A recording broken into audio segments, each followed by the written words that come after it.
Tonight, as you settle in and prepare for rest, you're about to embark on a journey unlike any other. Not across oceans or continents, but deep into the wisdom of ancient Buddhist teachings that have brought peace to troubled minds for thousands of years. This is not just a lesson to be learned, but an experience to be lived. As your breathing slows and your body relaxes, allow yourself to be transported to a place where time moves differently and where each moment holds profound meaning, where every experience, even the difficult ones, carries purpose. Let go of the day's worries. Release the tension in your body. For the next few hours, you'll discover why Buddhism teaches that everything, absolutely everything, happens for a reason. Welcome to Moon Mind Temple. Your journey begins now.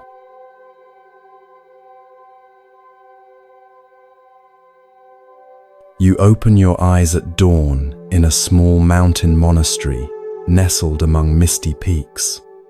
The air is crisp, fragrant, with pine and incense. You've traveled far to learn why your life seems filled with challenges that feel meaningless. Today, an elder monk has agreed to share ancient wisdom with you. As you sit on a worn meditation cushion, the monk smiles gently. You seek to understand why suffering finds you, he says, his voice as calm as still water. What if I told you that in Buddhism, nothing happens by chance? The wooden floors creak beneath you as you shift, trying to get comfortable. Like you, they too are subject to the law of impermanence.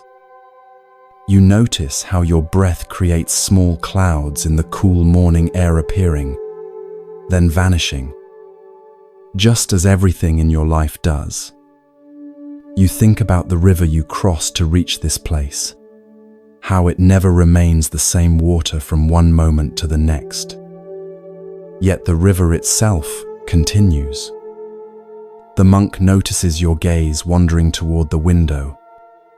Your thoughts are like that river, he tells you, always flowing, never the same. This is anicca, impermanence, one of the fundamental truths of existence. Your mind drifts to memories that haunt you, opportunities lost, relationships ended, paths not taken. The weight of them sits heavy on your shoulders. The monk seems to read your thoughts. You are creating karma with every breath, he explains as sunlight begins to warm the room. Each action, thought, and word generates consequences that ripple outward, just as when you disturbed the surface of the river this morning. You remember the small stone you tossed into the water, how the rings expanded outward, touching everything in their path. Perhaps your life works the same way. The morning light strengthens, illuminating dust particles dancing in the air between you and the monk. His weathered face shows lines of both suffering and joy. Perhaps they are not so different after all. Tell me, he says, what troubles your heart most deeply? What has brought you across mountains to seek answers? You hesitate, organizing your thoughts. Life seems random, you finally reply. I try to live well, to make good choices, yet suffering still finds me. Others who seem careless or even cruel appear to prosper. Where is the justice in this? Where is the meaning? The monk nods slowly, as if he's heard this question 1,000 times. Perhaps he has. This apparent contradiction troubles many, he acknowledges. It's natural to seek patterns, to want fairness, to look for meaning in what happens to us. When life seems chaotic or unjust, we feel lost. He rises smoothly despite his age and gestures for you to follow. Walk with me. Some teachings are better understood in motion. You follow him through sliding paper doors into a corridor of polished wood. Morning sunlight streams through high windows, creating patterns of light and shadow that shift as you walk. Other monks pass silently, each focused on their morning tasks, yet somehow aware of everything around them. Buddhism teaches that we live in a universe governed by natural laws. The monk explains as you walk. Just as there are physical laws like gravity that operate whether we understand them or not, there are moral and spiritual laws that govern our experiences. The corridor opens onto a small courtyard garden, where stone pathways wind between carefully tended plants, miniature trees, and arrangements of rock and sand. A small stream flows through the center, its soft gurgling creating a gentle soundtrack to your conversation. The most fundamental of these laws is karma, the law of cause and effect. The monk continues, leading you along a stone path. Every action creates an effect. Every cause leads to consequences. Nothing happens without reason. You've heard of karma before, but often misunderstood as some cosmic system of rewards and punishments. Is karma like fate then, you ask? Are our lives predetermined? The monk shakes his head, stopping beside the stream. He kneels and invites you to do the same. Taking a small pebble, he drops it into the still pool formed where the stream widens. Perfect circles ripple outward from the point of impact.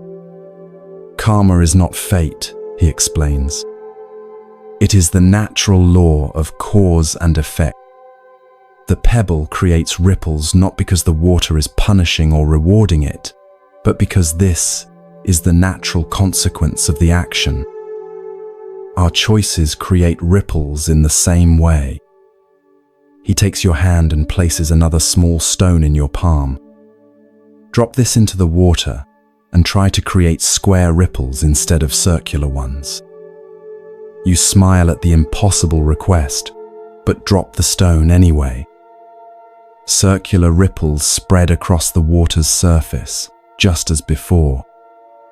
You cannot change the law that governs how water responds, the monk says. Similarly, we cannot change the law that our actions have consequences. But unlike the stone, which has no choice about falling, we can choose which actions to take. This choice is our freedom. The concept begins to take shape in your mind, not a deterministic fate controlling your life, but a complex web of causes and effects, many set in motion by your own choices.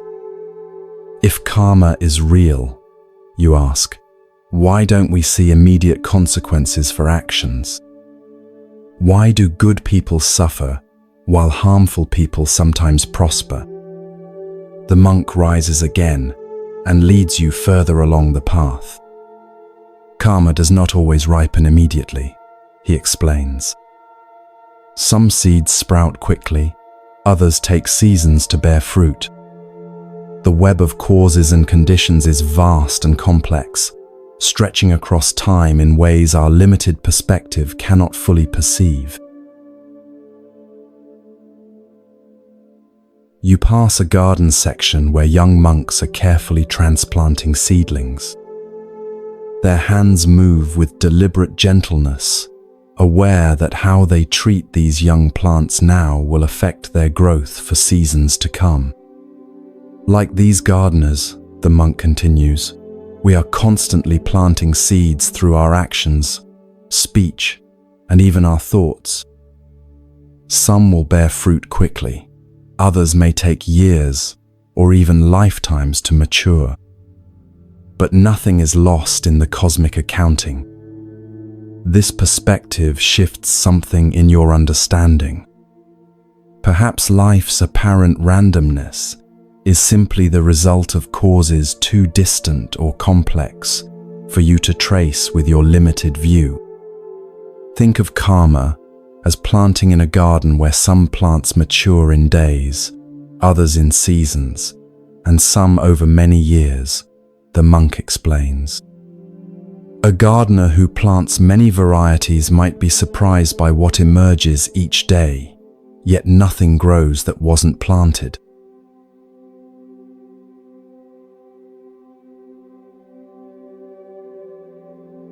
The path leads to a small meditation pavilion, overlooking the valley below.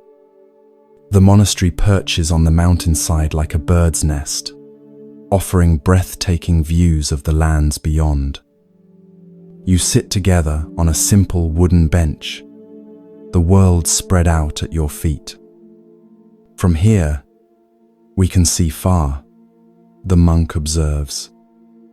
Villages, fields, rivers, forests, all connected in a living system. Yet even this expanded view is limited. We cannot see beyond the horizon or into the heart of the mountain. Our perspective on life is similarly limited. A cool mountain breeze carries the scent of pine and distant rain. You breathe deeply, feeling something begin to unwind inside you. A tension, perhaps, carried so long you'd forgotten it was there. From our limited vantage point, the monk continues, life often seems random or unfair. We see a fragment of the pattern and mistake it for the whole. We experience an effect without recognizing its cause, or plant a cause without living to see its effect. Birds soar in the valley below, riding invisible currents with effortless grace. They neither fight against the wind nor try to control it. They simply understand its nature and work with it. Buddhist teachings invite us to expand our perspective, the monk says, to recognize that our individual life is part of a vast, interconnected web of causes and conditions stretch far beyond what we can perceive. Nothing happens in isolation. Everything is connected. You watch clouds casting moving shadows across the valley floor, a perfect visual metaphor for how conditions constantly change. This understanding does not remove life's challenges, the monk acknowledges, but it transforms how we experience them. Instead of seeing difficulties as random punishments or meaningless suffering, we recognize them as the natural unfolding of causes and conditions, many set in motion by our own past choices. A memory surfaces, a relationship that ended painfully after you ignored early warning signs. At the time, the breakup felt like cruel fate. Now you can recognize the chain of causes and effects that led naturally to that outcome. When we understand karma, the monk says, watching your realization, we stop seeing ourselves as victims of random fate and recognize our role in creating our experiences. This is not about blame, but about empowerment. If we have helped create our present circumstances through past choices, we can create different future circumstances through present choices. the liberation in this perspective dawns on you. Life's challenges are not meaningless punishment, but the natural consequences of causes. And if you can understand these causes, you can plant different seeds for the future. Everything happens for a reason, the monk reiterates. Not because some divine plan dictates it, but because the universe operates through this elegant law of cause and effect. Nothing is random. Nothing is wasted. Every experience carries meaning and purpose if we have eyes to see it.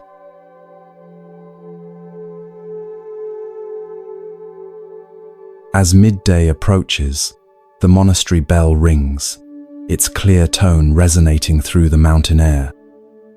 The sound seems to both emerge from and return to silence, a beautiful demonstration of the principle being discussed. That bell signals our midday meal, the monk explains. Come, let's join the others. Eating mindfully is another opportunity to understand these teachings through direct experience. You walk together down stone steps leading back to the main monastery buildings. Monks gather from various areas, gardens, workshops, meditation halls, converging on the simple dining hall with unhurried purpose. Inside, low tables are arranged in neat rows. Monks sit on cushions before simple settings, a bowl, a cup, chopsticks wrapped in cloth. You're guided to a place along one wall where you can observe the ritual about to unfold. Once all are seated, a palpable silence falls.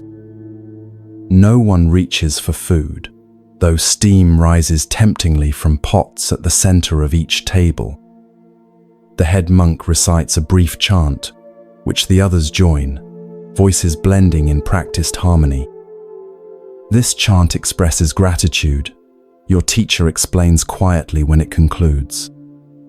Gratitude for the food, for those who grew it, transported it, prepared it, and serve it. Recognizing the vast web of causes and conditions that brings even this simple meal to us. Only then does the serving begin, an orderly, mindful process. Each person receives the same modest portions in their bowl. No one begins eating until all are served. Before we eat, the monk instructs you, look deeply at your food. Consider its journey. The seed that grew with the help of sun and rain. The farmer who tended and harvested it. The many hands that brought it here. See the entire universe in your bowl. You look at your simple meal with new eyes, rice, vegetables, a small portion of tofu. Indeed, when you consider everything required to create this food and bring it before you, it becomes extraordinary. Sunlight transformed through photosynthesis into nourishment. Rain that fell because of complex weather patterns. Countless beings whose work contributed to this moment. Now, eat with full awareness, the monk suggests. Notice the texture, temperature, and flavor of each bite. Chew slowly, experiencing the food completely. This is mindfulness, being fully present with what is. The dining hall remains quiet, except for the subtle sounds of eating. No conversation, no distraction. Just complete presence with the act of nourishment. You try to follow this example, surprised at how different food tastes when given your full attention. Flavors seem more vivid, textures more interesting. Even simple rice becomes complex and satisfying when not eaten on autopilot. This mindful eating, the monk explains between careful bites, demonstrates another aspect of Buddhist wisdom. When we are fully present, we discover that ordinary experiences contain extraordinary depth. The present moment, fully experienced, is infinitely rich. You notice how different this feels from your usual meals, often eaten quickly while distracted by screens, conversations, or thoughts about past and future. How much richness have you missed by not being present? Many people rush through life never fully experiencing it, the monk observes. They are physically present for countless precious moments, but mentally absent, lost in thoughts about the past or future. Mindfulness brings you back to the only moment that truly exists now. As the meal concludes, each person cleans their bowl with a piece of pickled vegetable, then wipes it clean with a cloth. Not a grain of rice is wasted. Even the washing water will be poured into the garden. Everything has purpose in this mindful ecosystem. In mindfulness practice, the monk explains, as you follow these cleaning rituals, we discover that life's meaning isn't hidden in some grand future achievement or past glory. It's found in the depth of our presence with what is happening right now.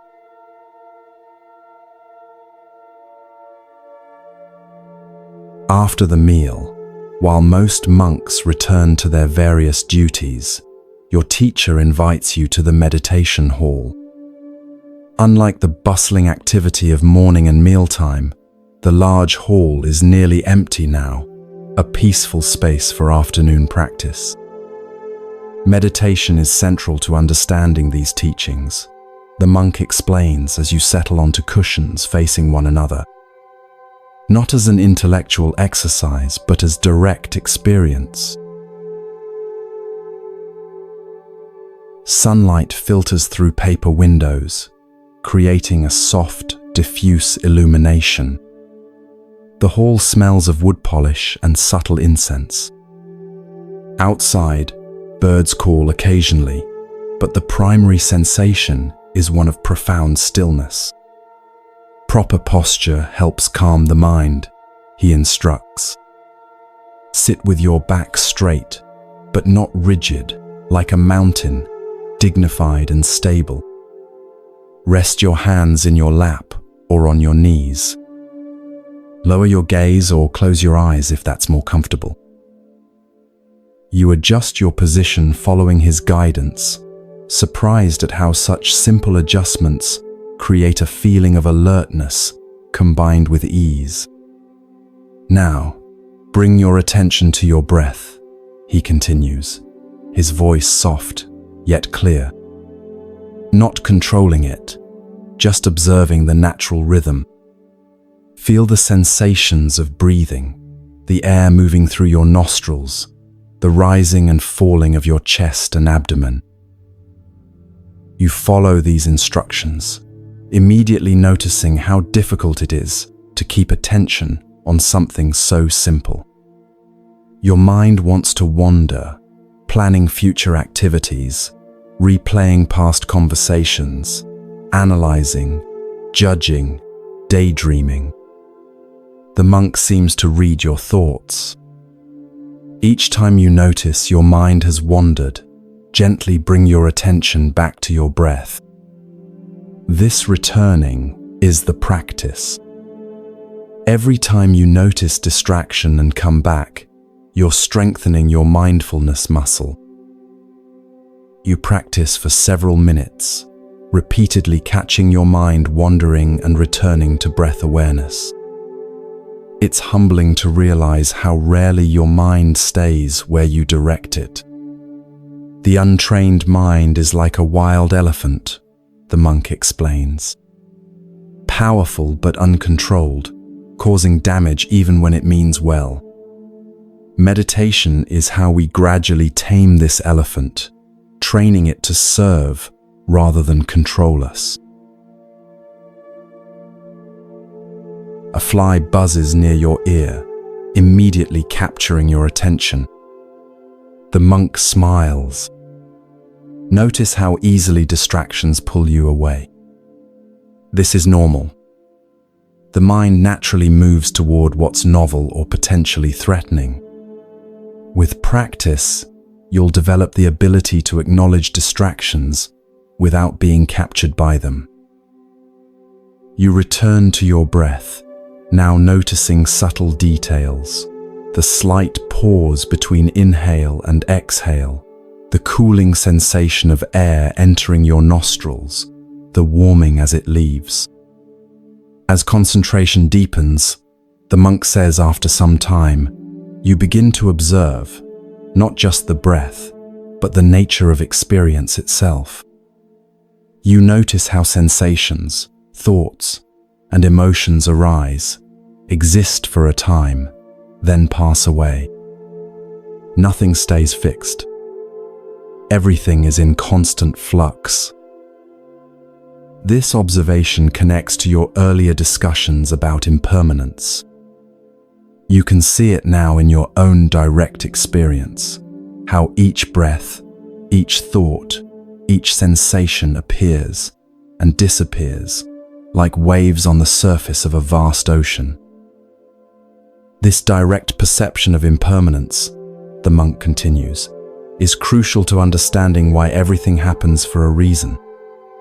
When you see clearly how one thing leads to another in the stream of your own consciousness, you begin to recognize this pattern in all of existence.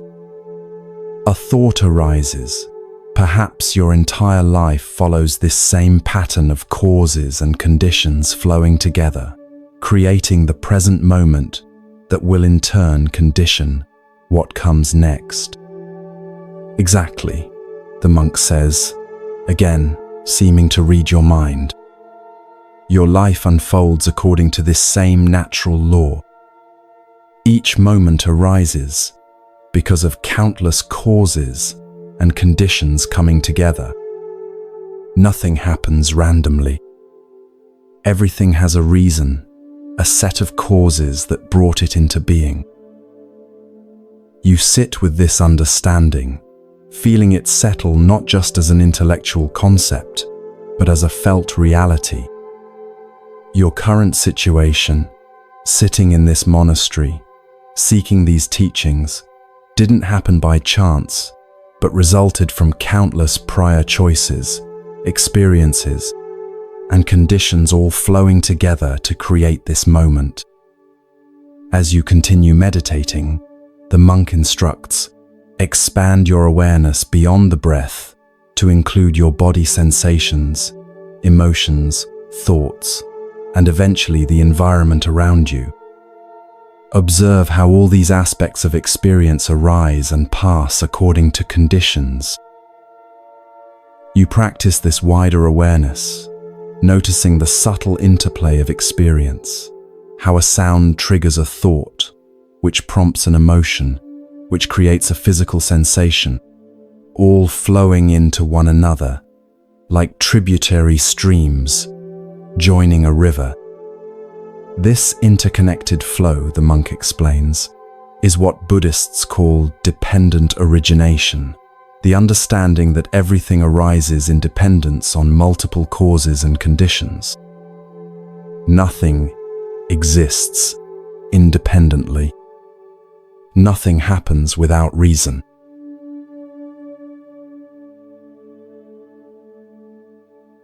As your meditation deepens, time seems to stretch and contract in unusual ways. What might be minutes feels like hours. What might be an hour passes in what seems like moments. This, too, is part of the teaching, how even our perception of time is conditioned rather than absolute. Eventually, the monk gently brings the session to a close. Enough for now, he says. The body needs movement after stillness. Let's walk in the garden and continue our exploration. You rise, noticing stiffness in your legs, but also a peculiar clarity in your mind. Colors seem more vivid, sounds more distinct. The simple act of walking feels new when approached with full awareness. Outside, afternoon sun warms the stone pathways. The monastery gardens are meticulously maintained, not in the controlled, artificial manner of some formal gardens, but in a way that works with nature rather than imposing upon it. These gardens demonstrate another aspect of Buddhist wisdom, the monk explains as you walk. The gardeners don't fight against the natural tendencies of the plants or the conditions of the mountain. They understand these factors and work with them. You pass a twisted pine that has been carefully pruned over decades to accentuate rather than correct its natural inclination to grow sideways from the rocky soil. This is the middle way that Buddhism teaches, he continues. Not forcing reality to meet our demands, not passively surrendering to conditions, but skillfully working with what is. The garden path leads to a small pond where lotus flowers float on the surface. Some are fully bloomed in magnificent pink and white displays. Others remain tightly closed buds. Still, others are just beginning to open. The lotus is a perfect symbol for the Buddha's teaching, the monk says, stopping beside the pond. It grows from the mud at the bottom, rises through murky water, and blooms immaculately on the surface. Similarly, our awakening emerges from the very conditions of our ordinary lives, including difficulties and suffering. You watch a dragonfly land delicately on a lotus leaf, creating the slightest dimple in the water's surface, which sends tiny ripples outward, another demonstration of how all things affect one another. Which brings us to another essential teaching, the monk says. The purpose of understanding that everything happens for a reason.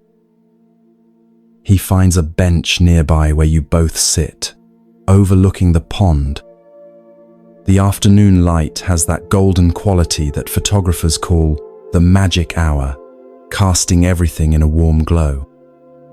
Many people, when first hearing about karma and cause and effect, become anxious, he explains. They worry about past mistakes creating future suffering. They try to control every action, fearful of negative consequences. But this misses the deeper purpose of the teaching. A gentle breeze stirs the surface of the pond, creating dancing patterns of light and shadow. The purpose isn't to make you afraid or to create another burden of perfectionism, the monk continues. It's to empower you with the understanding that you participate in creating your reality, that many aspects of your experience, especially your responses to what happens, remain within your choice.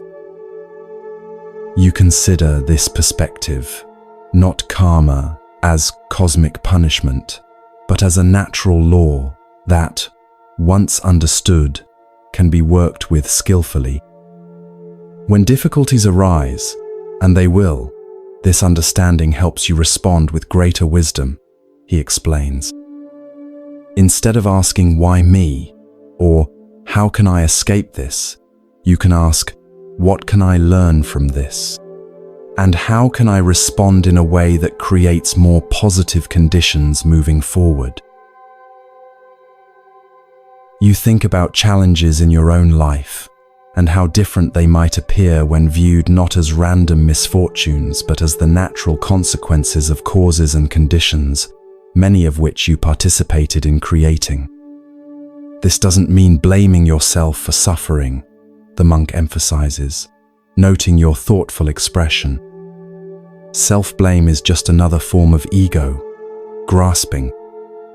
Rather, it means recognizing your power to plant different seeds now, creating different future conditions.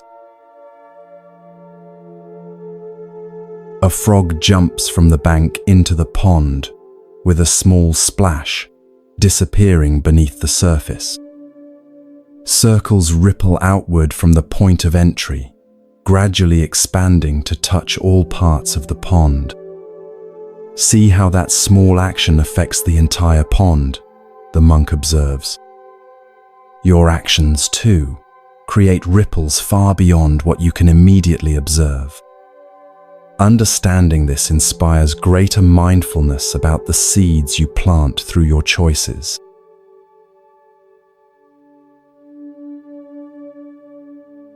As you continue your walk through the monastery grounds, you come upon an elderly monk carefully tending a bonsai tree.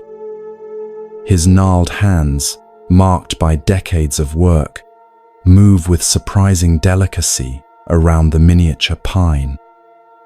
He acknowledges your presence with a slight nod, but remains focused on his task. Your teacher stops to observe the old gardener's work. Brother Chen has been training this particular tree for over 40 years, he explains quietly. Observe his relationship with it, not imposing his will, but deeply understanding the tree's nature and working with it. You watch as the old monk makes a tiny adjustment to a branch, securing it with almost invisible wire. His expression shows neither impatience nor hurry, just complete absorption in the present task. This is what the Buddha called right action, your teacher continues. Acting with full awareness, understanding causes and conditions, responding to what is with skillful intention rather than habitual reaction.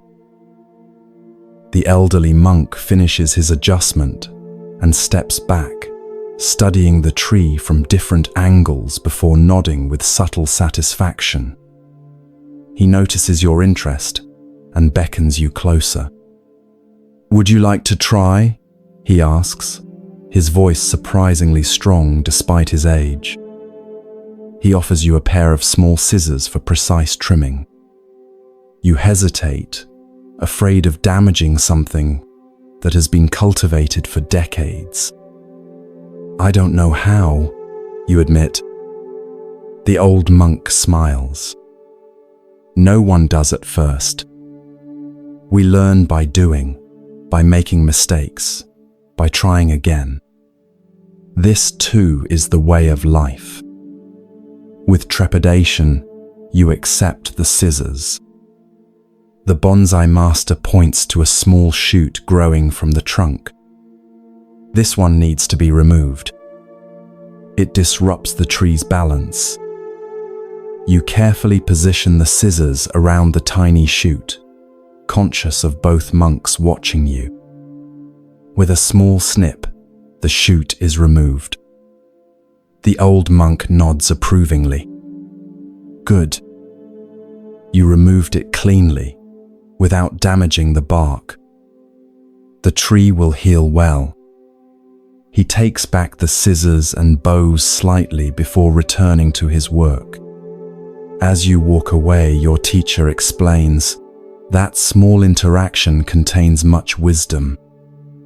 Notice how you were afraid to act for fear of making a mistake. How many opportunities in life have you missed because of similar fear?" You reflect on times you've hesitated, playing it safe rather than risking error. Also notice how Brother Chen created a safe space for you to try, guiding without controlling, allowing you the dignity of your own experience while preventing serious harm. This is how wise teachers function. The path winds upward now, leading to a viewpoint higher on the mountain. The climb requires more effort, and conversation pauses as you both focus on the ascent. The physical exertion feels good after periods of sitting meditation. The body too teaches wisdom. The monk observes as you climb. Notice how it naturally finds efficient ways to move on this uneven path. It doesn't fight gravity or terrain, but works with these conditions. You realize you've been unconsciously adjusting your gait to the mountain path, shorter steps on the steeper sections, shifting weight differently on loose versus solid ground. Your body intuitively understands how to respond to conditions. Our bodies often know what our thinking minds forget, the monk continues. They remember how to flow with conditions rather than fight against them. This natural wisdom is what Buddhist practice helps us recover in all aspects of life. You reach a flat area that offers a spectacular view of the valley below and mountains beyond. The afternoon sun casts long shadows across the landscape, emphasizing the contours of the land. From this height, patterns become visible that couldn't be seen from below, the way rivers follow natural depressions, how forests grow in certain patterns determined by soil and sun exposure. From here, we gain perspective, the monk says, as you both catch your breath. Similarly, Buddhist teachings offer a vantage point from which to observe life's patterns. We begin to recognize how certain actions consistently lead to certain results. You notice how the monastery itself is positioned to work with the mountain's natural features, nestled into a protected area, oriented to capture sunlight, situated near natural springs. Nothing fights against the conditions. Everything works harmoniously with what is. When you understand that everything happens for a reason, arising from causes and conditions, you stop fighting reality, the monk explains. Instead, like the monastery architects, you learn to work skillfully with conditions as they are. A hawk circles overhead, riding thermal currents with minimal effort. It doesn't fight against the air but understands intuitively how to use these invisible patterns to soar. This is the freedom Buddhist practice offers, the monk says, watching the hawk. Not freedom from conditions, that's impossible, but freedom within conditions. The wisdom to navigate life's currents like that hawk, with minimal struggle and maximal harmony. The sun begins its descent toward the western mountains, casting longer shadows across the landscape. Your teacher suggests heading back to the monastery for the evening meditation and meal. The downhill journey requires different muscles and different awareness than the climb up. Notice how descending presents its own challenges. The monk observes as you carefully navigate a steep section.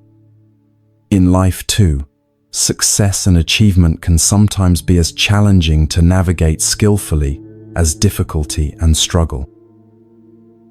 You consider this wisdom, how reaching goals or obtaining desires doesn't automatically bring lasting happiness. Sometimes achieving what you thought you wanted creates unexpected new challenges. The Buddha taught that attachment to outcomes, even positive ones, creates suffering. The monk continues. When we cling to how we think things should be rather than working skillfully with how they are, we create inner conflict. Back at the monastery, preparations for evening activities are underway. One monk strikes a large bell, its resonant tone signaling the transition from day's work to evening practice. Others light lanterns as daylight begins to fade. Before evening meditation, your teacher says, I want to address another aspect of why everything happens for a reason. This concerns how we respond to life's difficulties. He leads you to a small side garden where stone lanterns create pools of warm light in the gathering dusk. The atmosphere is peaceful, conducive to deeper conversation. Throughout life, everyone faces challenges that seem meaningless or unfair. He begins. Illness, loss, betrayal, failure, experiences that can make us question whether life has purpose at all. You think about your own difficult experiences, times when suffering seemed random and cruel. Buddhist wisdom doesn't claim that suffering doesn't exist or doesn't matter, the monk clarifies. The Buddha's first noble truth acknowledges that suffering is real. But this teaching offers a perspective that transforms how we relate to difficulty. A cool evening breeze stirs the garden, carrying the scent of pine and distant rain. You draw your robe closer around your shoulders. When we understand that everything happens according to causes and conditions, he continues, we stop seeing difficulties as random punishments. Instead, we recognize them as the natural unfolding of complex processes, many influenced by our own past choices and current responses. This perspective shifts something fundamental, from seeing yourself as a helpless victim of circumstance to recognizing your role in both creating and responding to conditions. More importantly, the monk adds, this understanding reveals that difficulties themselves have purpose. They are not meaningless even when painful. They offer precisely the conditions needed for certain kinds of growth that couldn't happen otherwise. He reaches down to pick up a small stone from the garden path, smooth and rounded from years of exposure to elements. This stone was once rough and angular, he explains, placing it in your palm. Through friction with water and other stones, it gradually became smooth. What might have seemed like damage, being tumbled and scraped, actually revealed its inherent beauty. You feel the stone's perfect smoothness, understanding the metaphor. Perhaps life's friction serves a similar purpose, wearing away rough edges to reveal something more essential underneath. The most difficult experiences often create the conditions for our greatest growth, the monk continues. Not because suffering itself is good, but because it challenges our habitual patterns and forces us to develop new capacities. You reflect on how your own challenging experiences, painful as they were, led to important insights and developments that might not have happened otherwise. When facing difficulty, he advises, try shifting from, "Why is this happening to me?" to, "What might this be preparing me for? What qualities is this helping me develop?" This simple reframing transforms how you experience challenges. The garden lanterns glow more prominently as daylight continues to fade. Their warm light seems to represent the wisdom that can illuminate even the darkest experiences. Everything happens for a reason, the monk reiterates. Not because of some predetermined plan, but because each experience arises from causes and conditions, and simultaneously creates conditions for what comes next. Nothing is random. Nothing is wasted. Everything serves your development if you have eyes to see it.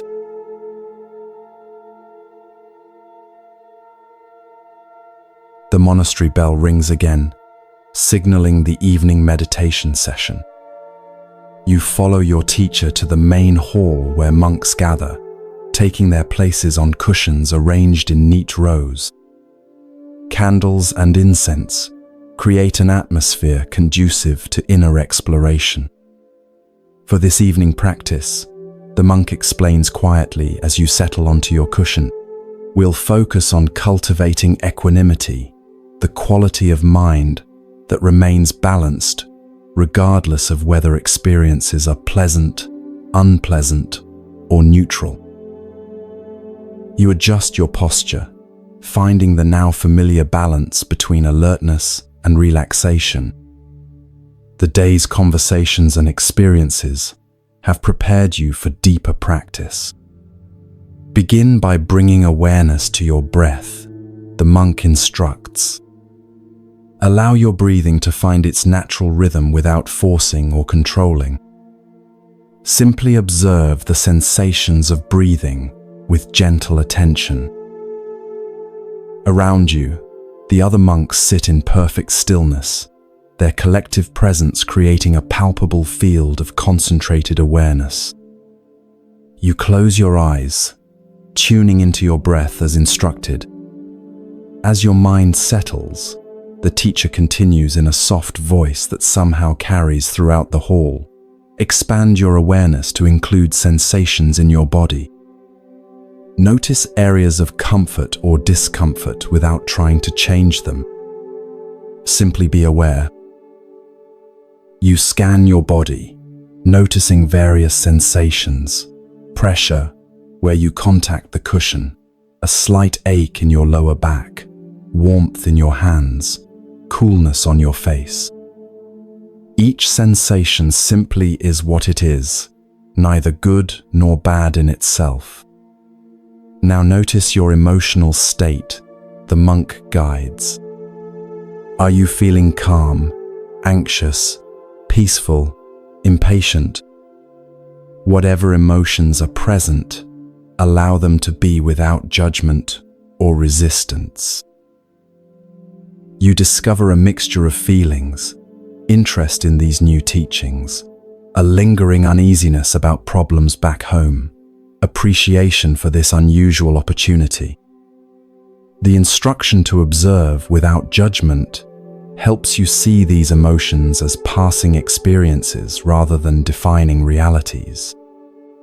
Expand your awareness further to include thoughts passing through your mind, the monk continues. Watch them arise and pass without getting caught in their stories. See them as clouds moving through the sky of your awareness. This practice reveals how busy your mind remains, despite the peaceful environment. Plans, memories, questions, judgments, a constant stream of mental activity. Yet with growing mindfulness, you can observe this stream without being swept away by it. Now, the monk says after several minutes of this observation, contemplate the nature of equanimity. When pleasant experiences arise, notice any tendency to grasp or cling to them. When unpleasant experiences arise, notice any tendency to resist or avoid them. When neutral experiences arise, notice any tendency toward boredom or seeking distraction. You observe these tendencies in your own mind, how certain sensations, emotions, or thoughts trigger automatic reactions of attraction or aversion.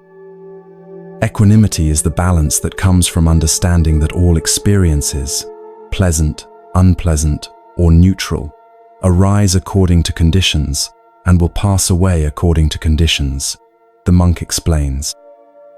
Nothing needs to be grasped. Nothing needs to be pushed away. Everything can simply be known with clear awareness. This teaching connects directly to your earlier discussions about impermanence and cause and effect. If everything arises due to conditions and will pass away when conditions change, then clinging to pleasant experiences or fighting against unpleasant ones makes little sense.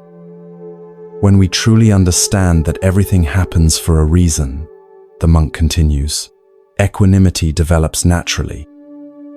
We stop taking experiences so personally. We recognize that pleasant and unpleasant alike arise from complex causes and conditions, not because we deserve reward or punishment.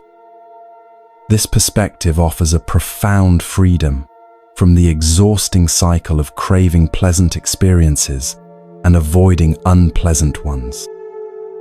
Perhaps peace comes not from controlling what happens, but from how you relate to whatever happens.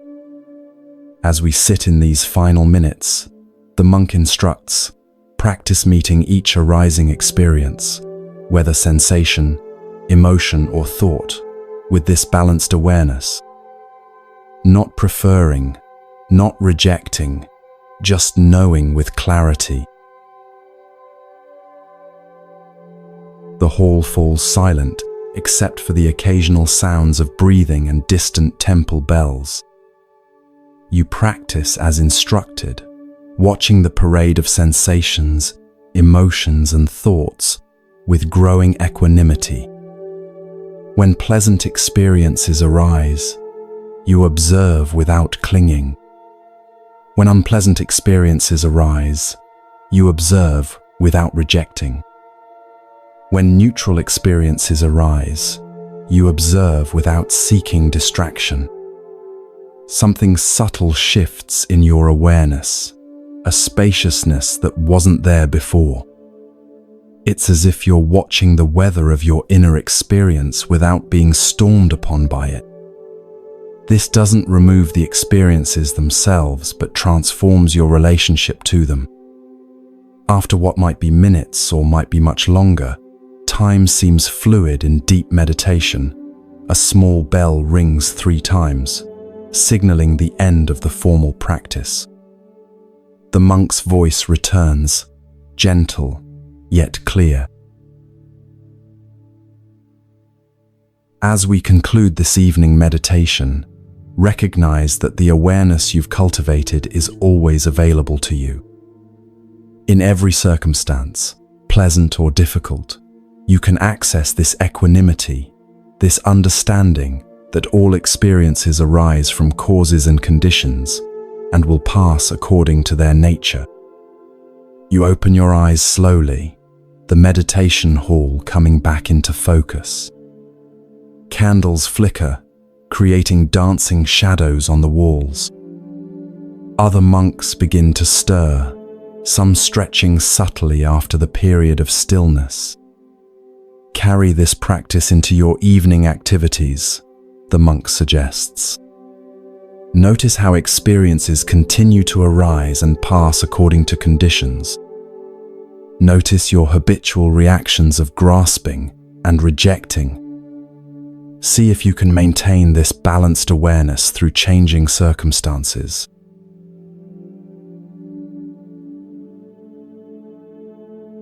After meditation, the monastery follows a simple evening routine.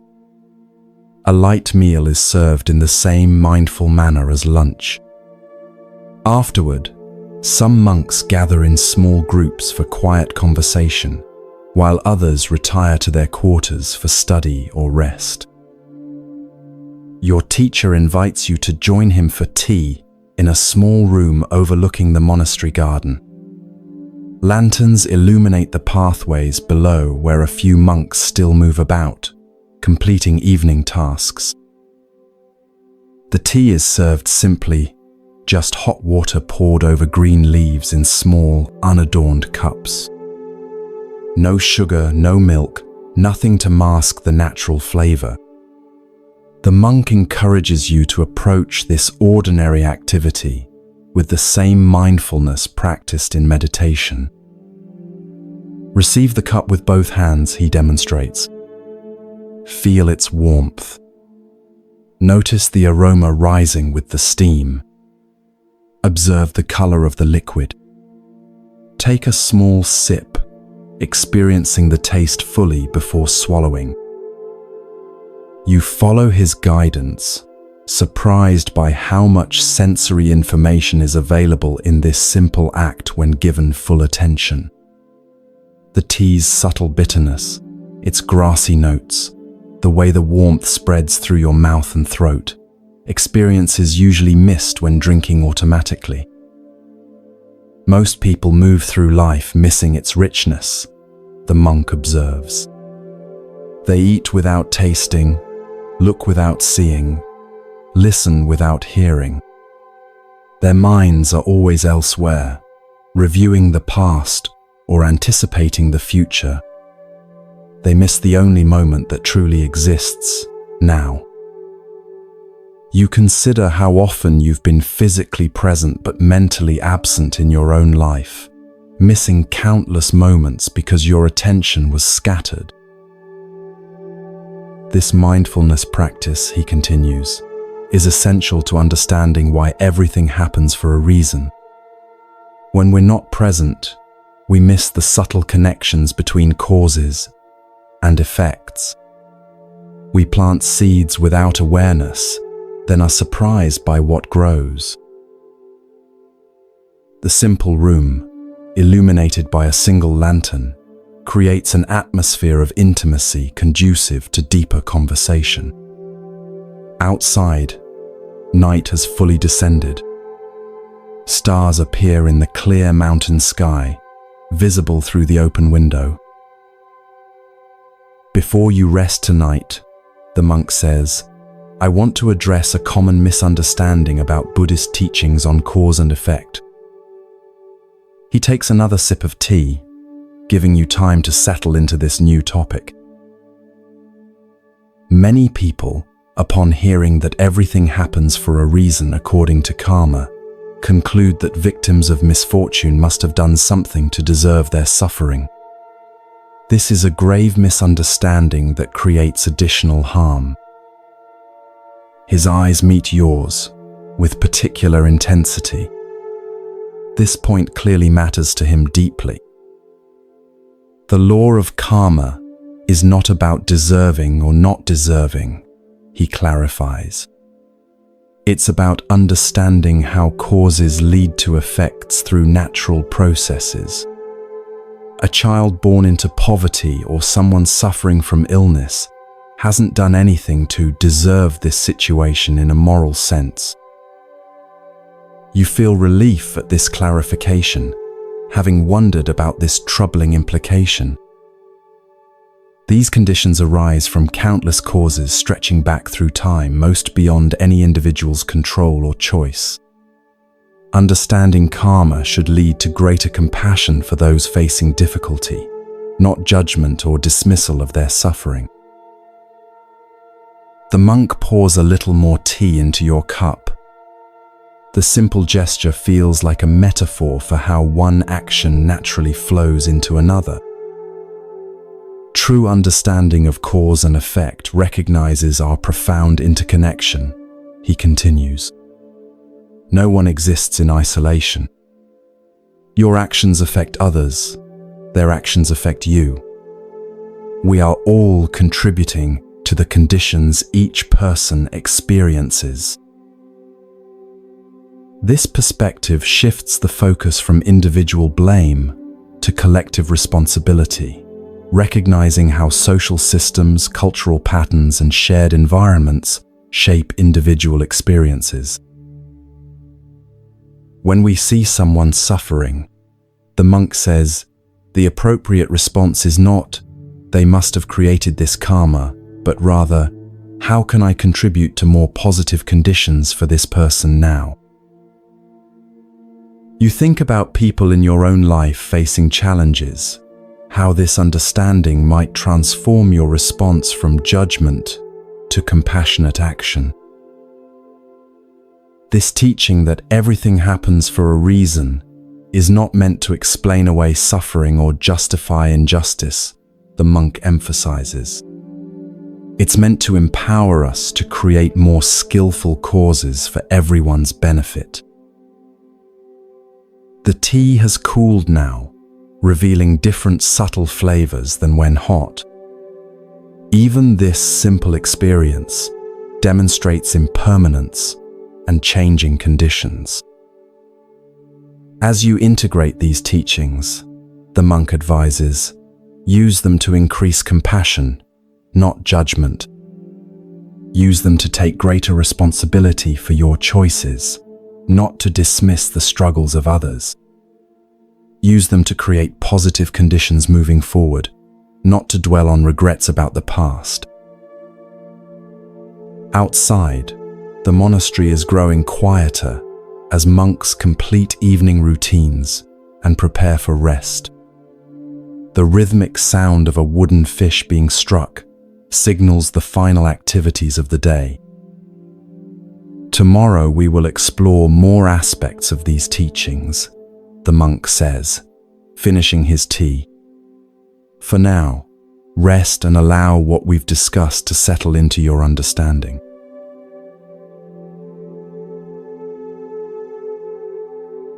He leads you back to the simple guest quarters, where a sleeping mat has been prepared. The room is austere, but comfortable, containing only what is necessary. The mat, a small table with a candle, a cushion for sitting, a pitcher of water with a cup. Before sleeping, the monk suggests, practice a brief reflection on your day. Review significant moments without judgment, simply noticing patterns of cause and effect in your experiences and responses. This instruction reminds you of the evening meditation practice, observing without grasping or rejecting, simply knowing with clarity. Also set an intention for how you wish to meet tomorrow, he adds. Not rigid expectations about what should happen, but an aspiration for how you will respond to whatever conditions arise. The monk lights the candle on your table, creating a small circle of warm light in the simple room. Rest well, he says with a gentle bow. Remember, everything that happens, even in dreams, arises from causes and conditions, and offers teaching if we have eyes to see it. With these words, he leaves you to your evening contemplation. You sit for a time on the cushion, following his suggestion to review the day's experiences and teachings. So much has been shared in this single day: impermanence, karma, mindfulness, equanimity, all aspects of the central understanding that everything happens for a reason, according to natural laws of cause and effect. The teachings feel both profoundly simple and endlessly deep. You notice how your mind tries to grasp these concepts, to solidify them into fixed views.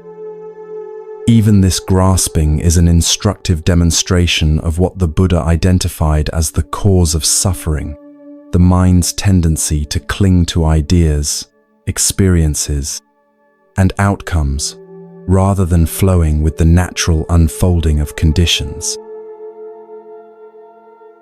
As the candle burns lower, you prepare for sleep, arranging yourself comfortably on the simple mat. Though physically harder than your bed at home, there's something satisfying about its firm support, another small lesson in how expectations about comfort can be adjusted with awareness. Lying in darkness now, you notice how the mind continues its activities, even as the body relaxes towards sleep. Thoughts arise about the day's experiences, questions form about tomorrow, memories surface from home, plans take shape for applying these teachings in daily life. Rather than getting caught in this mental activity, you remember the instruction to observe with equanimity.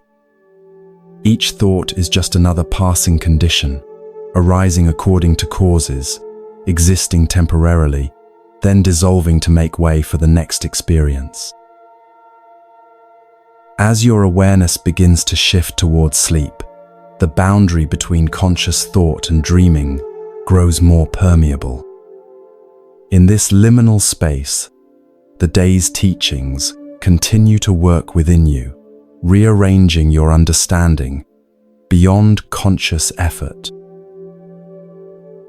Your last coherent thought before drifting into sleep is a recognition that everything, absolutely everything, happens for a reason. Not by chance, not by cruel fate, but as part of an intelligent unfolding that invites you to grow in wisdom and compassion with each experience. Sleep comes easily, deeper, and more peaceful than usual. For the first time in longer than you can remember, you're not fighting against reality, but learning to flow with it.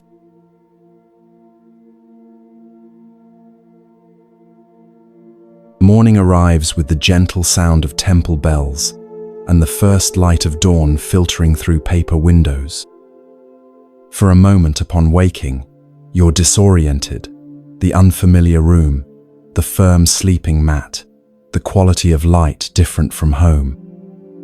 Then memory returns. You're in a mountain monastery, learning ancient wisdom about why everything happens for a reason. You sit up, taking the monk's advice to begin the day mindfully. 3 conscious breaths ground you in the present moment. You set an intention to meet whatever the day brings with openness and awareness, rather than expectation or resistance. A soft knock at your door announces a young monk who silently presents a basin of warm water for washing. The simple courtesy feels deeply considerate after the cool mountain night. You wash your face and hands, giving full attention to these ordinary activities as practice in mindfulness. Outside your quarters, the monastery is already active. Monks move purposefully about their morning duties, sweeping pathways, tending gardens, preparing the morning meal. There's an atmosphere of collective harmony, each person contributing to the whole without apparent ego or conflict. Your teacher from yesterday appears, greeting you with a small bow. "Did you rest well?" he asks. "Very well," you respond, surprised to realize it's true.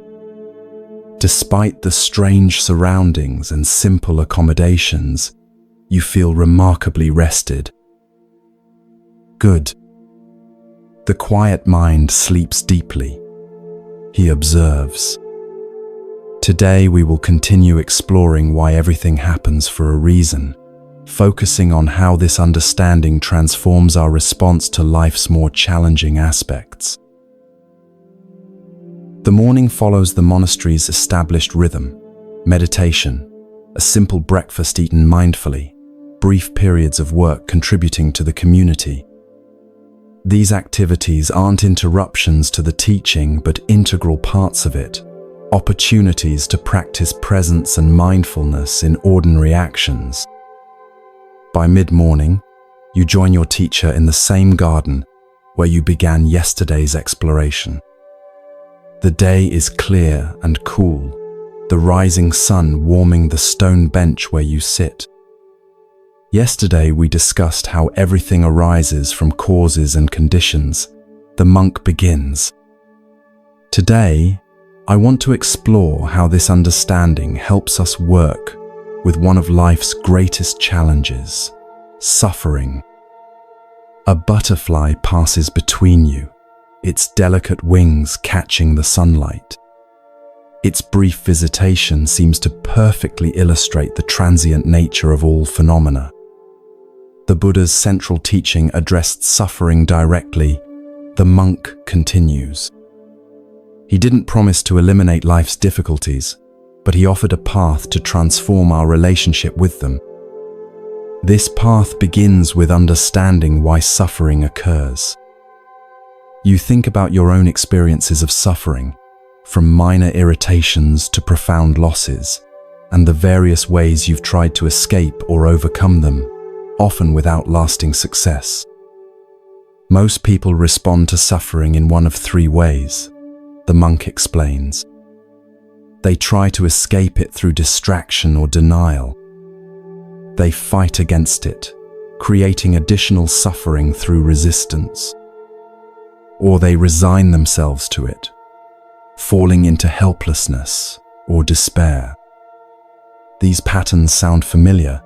You've experienced all three at different times. Buddhist wisdom offers a fourth way.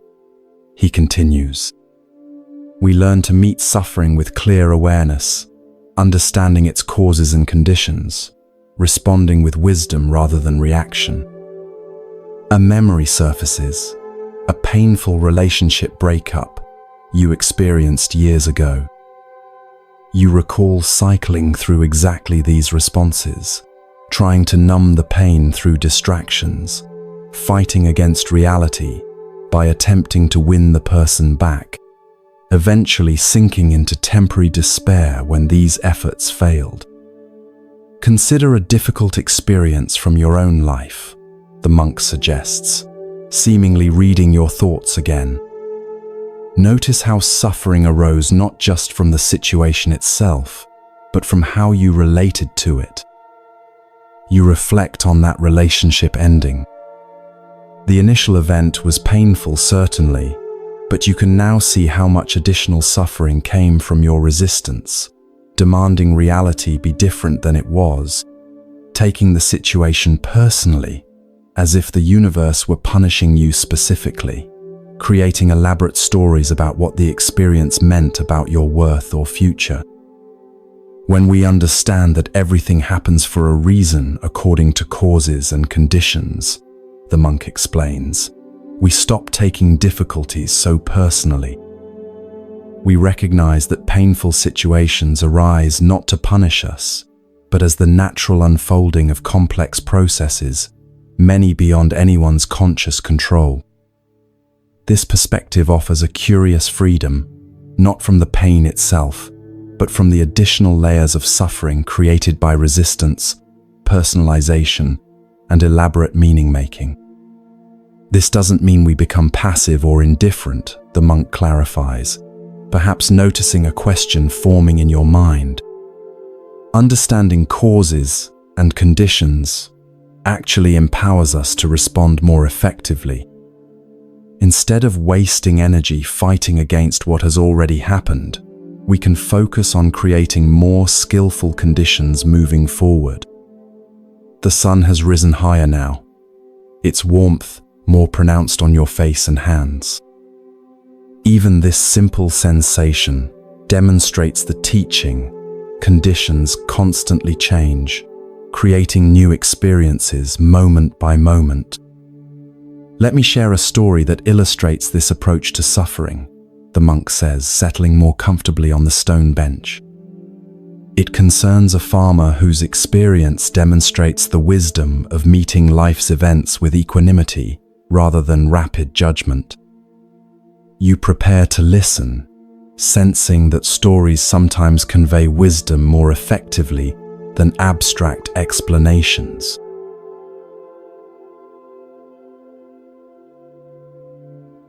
There once was a farmer who had worked his crops for many years. The monk begins. One day, his horse ran away. Upon hearing the news, his neighbors came to visit. Such bad luck, they said sympathetically. Maybe, the farmer replied. The next morning, the horse returned, bringing with it 3 other wild horses. How wonderful, the neighbors exclaimed. Maybe, replied the old man. The following day, his son tried to ride one of the untamed horses, was thrown, and broke his leg. The neighbors again came to offer their sympathy on his misfortune. Maybe, answered the farmer. The day after, military officials came to the village to draft young men into the army. Seeing that the son's leg was broken, they passed him by. The neighbors congratulated the farmer on how well things had turned out. Maybe, said the farmer. The monk pauses, letting the story settle into your understanding. "What does this simple tale teach us?" he asks. You consider the farmer's consistent response to both good and bad events. He doesn't rush to judgment, you observe. He doesn't assume he can immediately know whether something is fortunate or unfortunate. "Exactly," the monk nods approvingly. The farmer has the wisdom to see that no event can be fully understood in isolation. What seems like misfortune today may reveal itself as blessing tomorrow. What appears as good luck may lead to unexpected difficulty.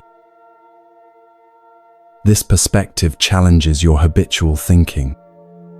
How often have you immediately categorized experiences as good or bad without seeing their fuller context or longer-term implications? This is not about becoming passive or fatalistic, the monk clarifies. The farmer still takes appropriate action in each situation, but he does so without the additional burden of emotional reactivity based on limited judgment. A question forms in your mind. But doesn't this approach risk indifference? Shouldn't we celebrate joy and acknowledge sorrow? The monk smiles, appreciating your engagement. Good question. This equanimity isn't about suppressing natural human emotions or becoming coldly detached. It's about not being controlled by emotions that arise from our limited interpretations. He gestures toward the monastery gardens, where other monks continue their morning activities, some working with plants, others sweeping pathways, a few carrying supplies between buildings. "Look at my brothers working there," he says. They experience the full range of human emotions, joy in beauty, disappointment in failure, satisfaction in completion. But they work with these emotions rather than being controlled by them, understanding that all experiences arise from causes and conditions and will transform as conditions change. This balanced approach seems both wiser and more sustainable than your usual emotional reactivity, celebrating good events while resisting bad ones, as if your preferences should determine reality. When we truly understand that everything happens for a reason, the monk continues, emotional balance develops naturally. We still feel joy and sorrow, pleasure and pain, but we don't amplify suffering through resistance or create future disappointment through attachment. A small bird lands near your feet, pecking at something in the garden soil before flying off again. Its brief visit, neither good nor bad in itself, simply part of the natural unfolding of conditions, provides another perfect illustration of the teaching. So how do we develop this wisdom in daily life, you ask, eager for practical guidance? Through both formal practice and moment-to-moment awareness, the monk answers. Meditation trains the mind to observe without immediately judging or reacting. Daily mindfulness applies this training to ordinary experiences. He picks up a small pebble from the path, turning it over in his palm. When something happens, especially something challenging, pause before reacting. In that pause, ask these questions. What conditions led to this situation? What would happen if I resist this reality? What response would create more positive conditions moving forward? The simplicity of this practice belies its power. Just the habit of pausing before reacting could transform many difficult situations in your life. Also helpful is regularly reflecting on past experiences where initial judgments proved limited, the monk suggests. Times when apparent misfortunes led to unexpected growth, or when seeming successes created unforeseen complications. This builds confidence in the wisdom of suspended judgment. You think about experiences in your own life that seemed devastating when they occurred, but later revealed hidden benefits, jobs lost that led to better opportunities, relationships ended that created space for greater growth, plans failed that redirected you toward more fulfilling paths. Everything truly does happen for a reason, the monk reiterates, unfolding according to innumerable causes and conditions, most beyond anyone's control or complete understanding. When we grasp this truth not just intellectually but experientially, we find freedom from the exhausting cycle of attachment and aversion that creates so much unnecessary suffering.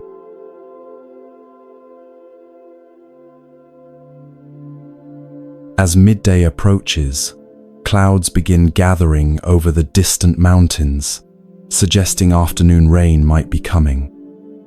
Your teacher notices your glance toward the changing sky. Weather forms a perfect example of our teaching, he observes. Countless conditions, temperature, pressure, humidity, wind patterns, interact to create what we experience as a single event, rain. No one controls these conditions, yet they unfold according to natural laws, not random chance. The monastery bell rings, signaling the midday meal. Monks begin moving toward the dining hall, their various morning activities concluding in synchrony. Let's join the others, your teacher suggests. The afternoon meal provides another opportunity to practice mindfulness, to experience directly how everything, even the simple act of eating, happens for specific reasons, according to conditions. As you walk together along stone pathways, the monk continues exploring the practical application of these teachings. Understanding that everything happens for a reason doesn't mean we become passive, he emphasizes. We still act, but with greater wisdom. We work with conditions rather than against them, creating causes likely to lead to beneficial effects. You enter the dining hall where monks are taking their places in the same ordered, mindful manner you observed yesterday. The simple room contains no decorations or distractions, just low tables, cushions, and the necessities for the meal. Before we eat, the monk whispers as you take your place, observe the entire process that brings this food before us. The sunshine, rain, and soil that nourished the plants. The farmers who tended and harvested them. Those who transported, stored, and prepared these simple ingredients. The monastery economy that procures what we cannot grow ourselves. Following the midday meal, many monks retire for a brief rest during the hottest part of the day. Your teacher suggests using this time for walking meditation in a covered portico that offers shade while allowing air to circulate freely. Walking meditation provides another method for experiencing how everything happens according to conditions, he explains as you begin walking slowly side by side. Pay attention to the complex coordination required for this seemingly simple activity. You bring awareness to the process of walking, the shifting of weight, the lifting of the foot, the movement through space, the placing down. Countless muscles, nerves, and brain functions work together to create what we usually take for granted, as the single action of walking. Notice how each step depends on the previous step and creates conditions for the next, the monk instructs. This is how all of life unfolds, each moment arising from previous conditions and simultaneously creating conditions for what follows. The covered walkway circles the main meditation hall, offering glimpses of the courtyard garden through evenly spaced columns. Your walking tempo is much slower than normal, not artificially slow, but paced to allow full awareness of each movement. When walking normally, we rarely notice these complex processes, the monk observes. Similarly, in daily life, we seldom perceive the intricate web of causes and conditions creating each moment. We see results without recognizing their origins. Rain begins falling as predicted, creating a gentle percussion on the tiled roof above. The timing feels perfect, the protection of the covered walkway arranged precisely for this condition. Life functions more harmoniously when we align with rather than fight against conditions. The monk continues as you walk. Like being in this covered walkway during rain, we didn't stop the rain from happening, but wisdom anticipated the condition and created appropriate shelter. You complete several circuits in comfortable silence, the rhythm of walking becoming meditative in itself. The rain intensifies, then gradually eases, demonstrating again how all conditions arise, exist temporarily, then transform. As the rain clears, your teacher guides you to continue the day's exploration. Let's visit the monastery library, he suggests. There's something there that will help deepen our understanding.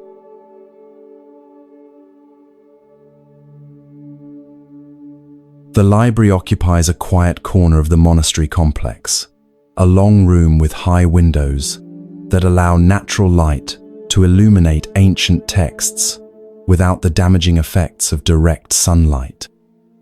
Shelves line the walls, containing manuscripts, scrolls, and books in various languages, some appearing centuries old. A few monks sit at simple tables, reading or copying texts with careful attention. The atmosphere is one of focused scholarship, yet remains deeply peaceful. Your teacher selects a large, worn volume from a shelf and places it on an empty table where you both sit. The book opens to reveal beautiful calligraphy brushed by hand on handmade paper. Though you cannot read the language, the text is clearly arranged in verses, with occasional illustrations in faded ink. This contains the Buddha's teaching about dependent origination, the monk explains, carefully turning pages yellowed with age.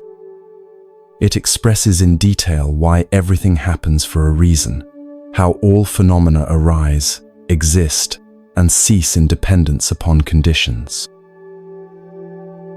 He finds the passage he's seeking and translates, "When this exists, that comes to be. With the arising of this, that arises. When this does not exist, that does not come to be. With the cessation of this, that ceases." The simplicity of these lines belies their profound implications. This teaching describes reality at all scales, the monk explains. From the formation of galaxies to the arising of a single thought in your mind, nothing comes into being independently. Everything depends on conditions. You consider examples, how a plant depends on seed, soil, water, and sunlight, how a thought depends on prior experiences, current stimuli, and brain function, how a relationship depends on countless interactions and shared circumstances. This understanding transforms how we see ourselves. The monk continues. The separate, independent self we imagine is actually a process unfolding in dependence on countless conditions: physical, psychological, social, environmental. This perspective challenges your habitual sense of being a fixed, independent entity. If you exist as a process rather than a thing, continuously shaped by and shaping conditions, then the boundaries between self and world become much more permeable than usually imagined.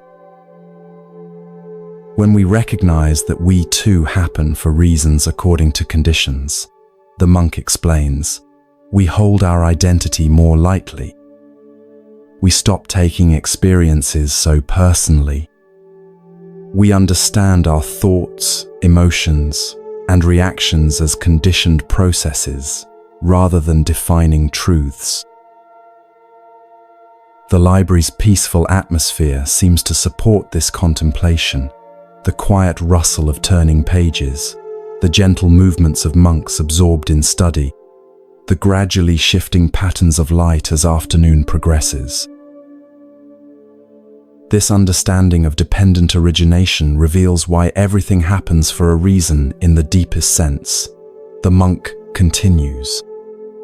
Not because of divine plan or predetermined fate, but because nothing can exist or occur independently of conditions. He carefully closes the ancient text, treating it with obvious reverence. The Buddha wasn't expressing philosophy for its own sake. He taught this to liberate us from suffering, to show us how attachment to what cannot last creates distress, and how understanding these processes creates freedom. Outside the library windows, sunlight has returned after the rain. The moisture-laden air creates a particular quality of luminescence, with raindrops on leaves catching light like countless tiny jewels. Let's return to the garden, your teacher suggests. Nature often demonstrates these teachings more directly than words.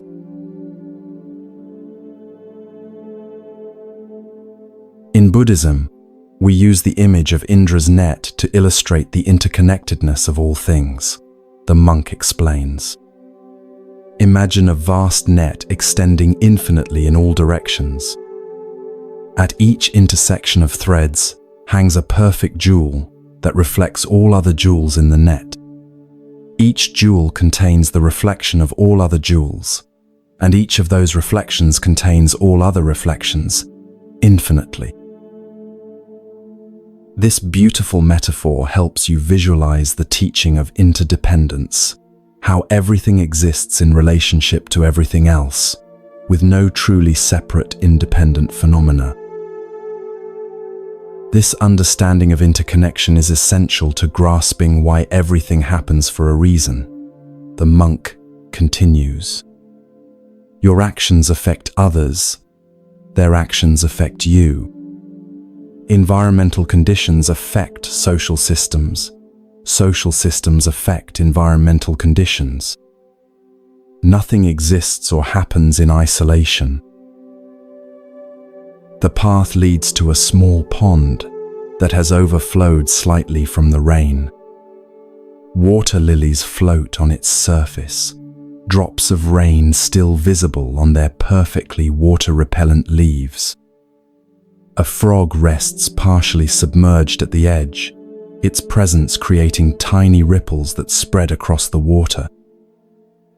Consider this pond, the monk suggests. It exists because of specific geography creating a depression, rainfall providing water, plant and animal life establishing balance.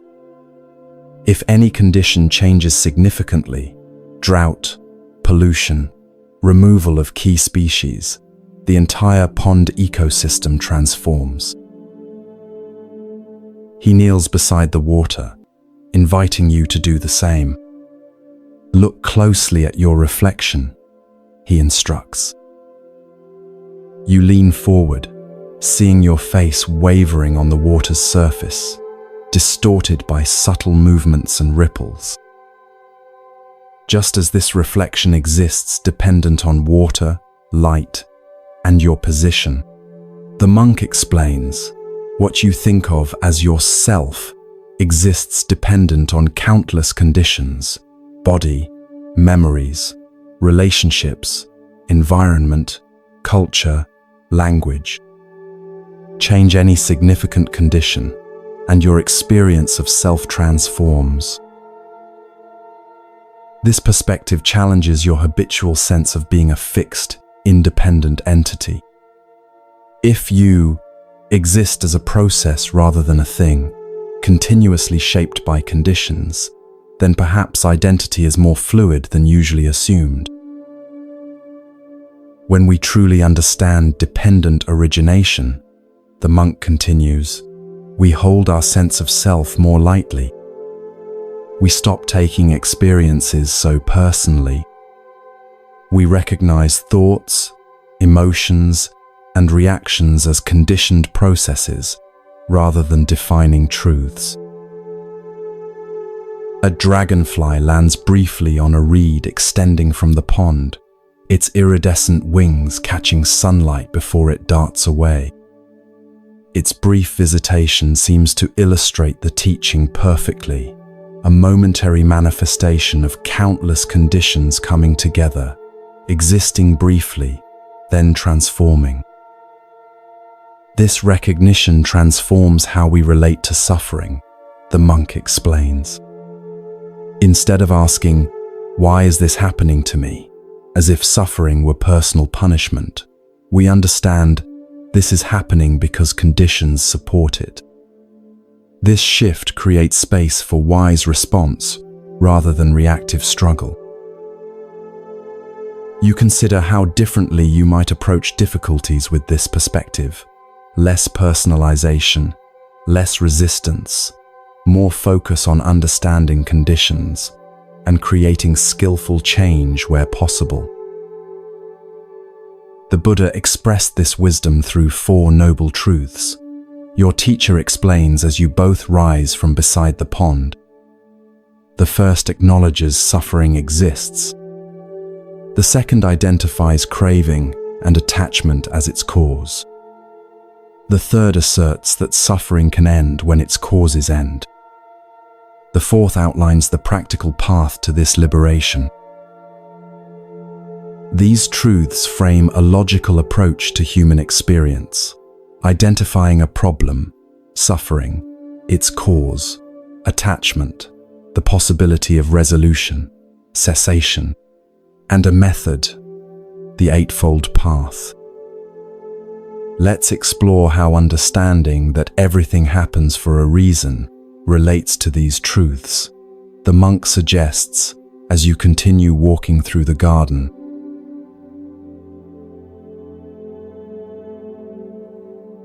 The path ascends slightly, leading to a viewpoint overlooking both the monastery and the valley beyond. The afternoon sun casts long shadows across the landscape, emphasizing depth and contour. From this vantage point, patterns become visible that couldn't be discerned at ground level. The first noble truth simply acknowledges reality. The monk begins as you both settle on a stone bench. Suffering exists in human life. We experience physical pain, illness, aging, and death. We face psychological distress, fear, loneliness, disappointment, grief. These experiences are universal, part of being human. You reflect on your own encounters with suffering, from minor frustrations to profound losses. The acknowledgement feels honest, neither minimizing life's difficulties nor catastrophizing them. The Buddha didn't teach this to depress us, but to begin from honest recognition. The monk clarifies. Much like a doctor must accurately diagnose an illness before offering treatment, we must squarely face suffering's reality before finding its cessation. A cool breeze passes through the garden, causing leaves to flutter and flowers to sway. Even this simple movement reminds you of the constant change inherent in all conditions. The second noble truth identifies why suffering happens. Your teacher continues. It arises from tanha, usually translated as craving or thirst, our habitual tendency to grasp at pleasant experiences and push away unpleasant ones. This explanation resonates with your experience. How often has suffering intensified not because of what happened, but because of your desperate wish that reality be different than it is? When we don't understand that everything happens for a reason, according to conditions, the monk explains, we take events personally. We demand that reality conform to our preferences. We cling to what's pleasant as if it could last forever. We fight against what's unpleasant as if rejection could make it disappear. The view from this height shows the monastery as part of a larger landscape, nested within mountains, forests, valleys, and sky. Similarly, your individual life exists within larger systems of cause and effect, stretching far beyond personal preferences. The third noble truth offers hope. The monk continues. When we understand that suffering arises from our relationship to experience, rather than from experience itself, we discover the possibility of liberation. If clinging creates suffering, release creates freedom. This teaching challenges conventional thinking. Most people seek happiness by trying to arrange external conditions perfectly, the right relationship, job, home, or achievements. But if suffering originates from how we relate to conditions rather than the conditions themselves, then freedom might be found through inner transformation rather than external control. The fourth noble truth provides the practical path. Your teacher explains.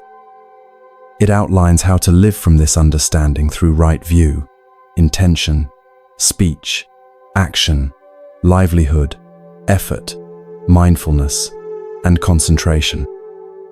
These 8 aspects work together, transforming how we perceive and respond to life's events. The comprehensive nature of this path impresses you, addressing understanding, motivation, communication, behavior, work, energy, awareness, and mental cultivation. Not a simplistic solution, but a complete reorientation to existence. When we truly understand that everything happens for a reason according to causes and conditions, the monk continues, we naturally develop right view, the foundation of the entire path. We stop taking events personally, blaming others unfairly, or fighting against reality as it unfolds. From your elevated vantage point, you watch clouds move across the valley, their shadows flowing over the landscape like water. The perspective makes it easier to see how all elements interact: sunlight, air currents, moisture, temperature, creating the constantly changing conditions below. Right view naturally leads to right intention, your teacher explains.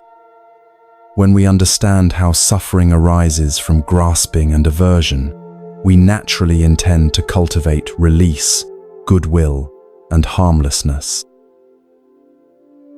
You consider how your own intentions might shift with deepening understanding, less driven by craving for specific outcomes, more oriented toward wisdom and compassion regardless of circumstances. These first two aspects of the path concern wisdom, the monk says. The next three, right speech, right action, and right livelihood, concern ethical conduct. When we understand that everything happens for a reason, according to conditions, we recognize how our words, actions, and work create ripples, affecting ourselves and others. Birds soar in the valley below, riding invisible air currents with effortless grace. They neither fight against these conditions nor try to control them. They simply understand their nature and work with them skillfully. The final three aspects, right effort, right mindfulness, and right concentration, concern mental development. Your teacher continues. They train the mind to see clearly, remain present, and respond wisely rather than react habitually. The sun begins its gradual descent toward the western mountains, the quality of light shifting subtly toward golden afternoon tones. This too reminds you of impermanence, how even the seemingly reliable sun appears to move through the sky, creating constantly changing conditions of light and shadow. This entire path emerges naturally from deeply understanding that everything happens for a reason, the monk summarizes. When we recognize that all phenomena arise, exist, and cease according to conditions, we stop fighting reality and start working skillfully within it.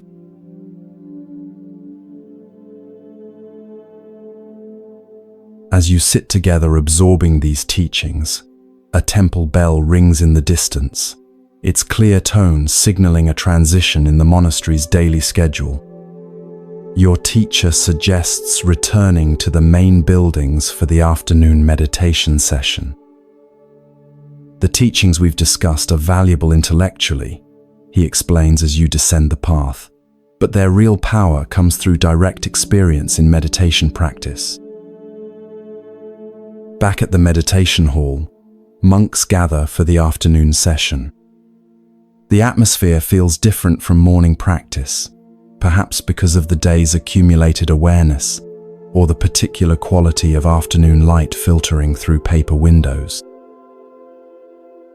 You take your place on a cushion, arranging your posture as instructed earlier, back straight but not rigid, hands resting in your lap, gaze softly lowered. The collective presence of practitioners creates a palpable field of concentrated awareness that seems to support your own practice. This afternoon, your teacher explains once all are settled, we'll explore a meditation that directly investigates dependent origination, how phenomena arise from conditions, exist temporarily, then cease as conditions change. He guides the initial settling of attention through breath awareness, allowing the mind to become more stable and clear. After several minutes of this foundational practice, he introduces the investigation. As you sit, notice how sensations arise in your body, he instructs. When you become aware of a particular sensation, perhaps pressure where you contact the cushion, or warmth in your hands, investigate its nature. Does it remain constant or change? What conditions support its appearance? What happens as those conditions shift? You follow these instructions, bringing attention to bodily sensations with genuine curiosity. You notice a slight discomfort in your lower back that wasn't apparent earlier. As you observe without immediate reaction, you discover it's not a static experience, but a complex, changing process. Moments of sharpness, followed by dullness, intensifying then, fading, moving slightly from place to place. Now expand your awareness to include emotions. The monk continues after several minutes. Notice what feelings are present, perhaps peace, restlessness, contentment, impatience.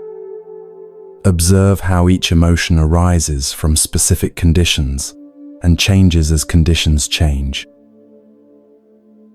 You discover a subtle anxiety present in your awareness, perhaps concern about correctly practicing these new instructions. As you observe this feeling with curiosity rather than judgment, you notice how it's supported by particular thoughts about doing it right. When attention shifts to simple observation rather than evaluation, the anxiety gradually transforms. Next, notice thoughts themselves, your teacher guides. Watch how they appear in consciousness, exist briefly, then dissolve to make space for new thoughts.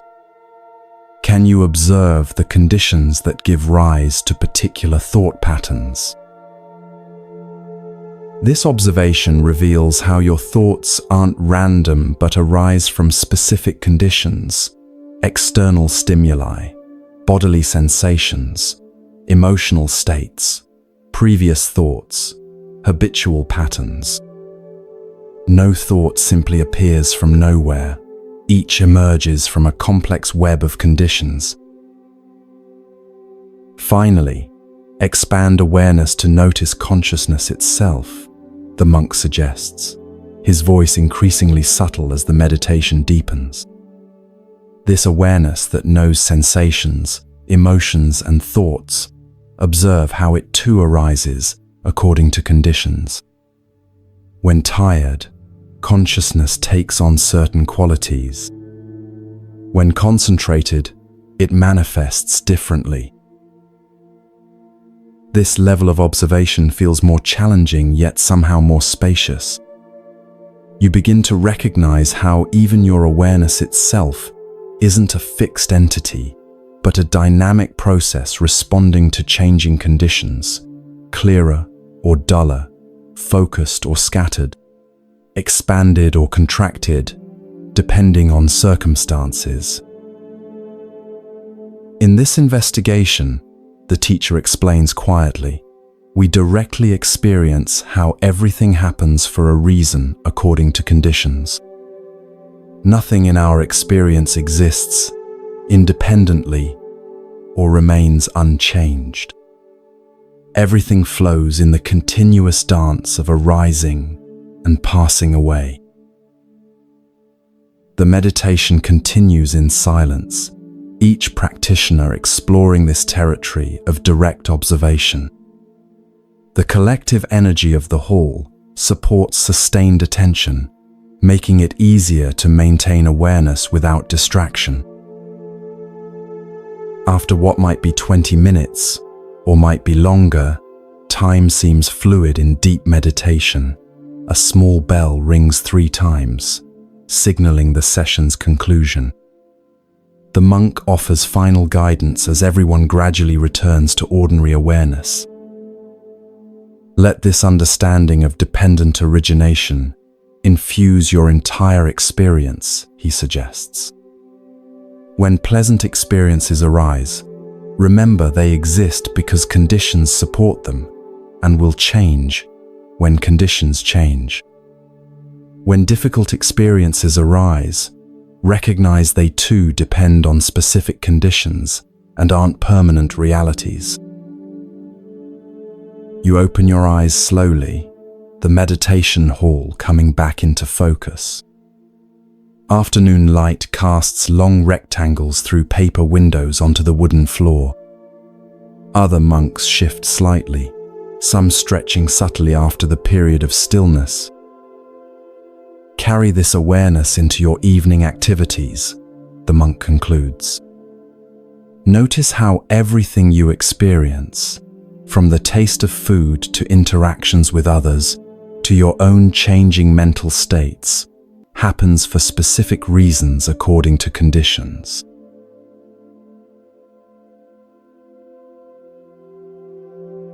As monks disperse to various evening activities, your teacher invites you to join him for a walk outside the monastery walls.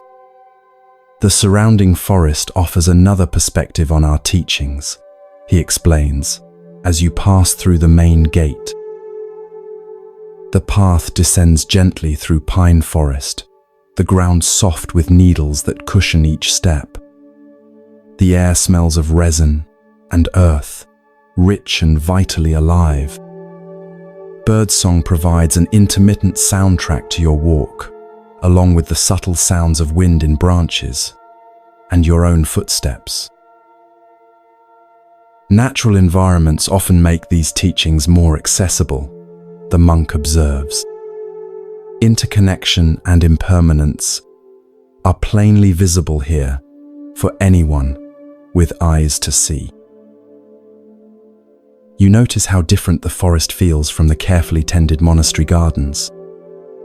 Here, life expresses itself with less apparent order yet perfect ecological intelligence, dead trees becoming nurse logs for new growth, fungi decomposing fallen branches, insects and birds maintaining balance through their feeding patterns. In Buddhism, we don't see nature as separate from ourselves, your teacher explains as you walk. The same principles that govern these forest processes govern human experience. We too are natural systems responding to conditions. The path crosses a small stream via stepping stones. Recent rain has increased its flow, making the crossing require more careful attention. You focus on each stone as you progress, feeling how your movement adapts to these specific conditions.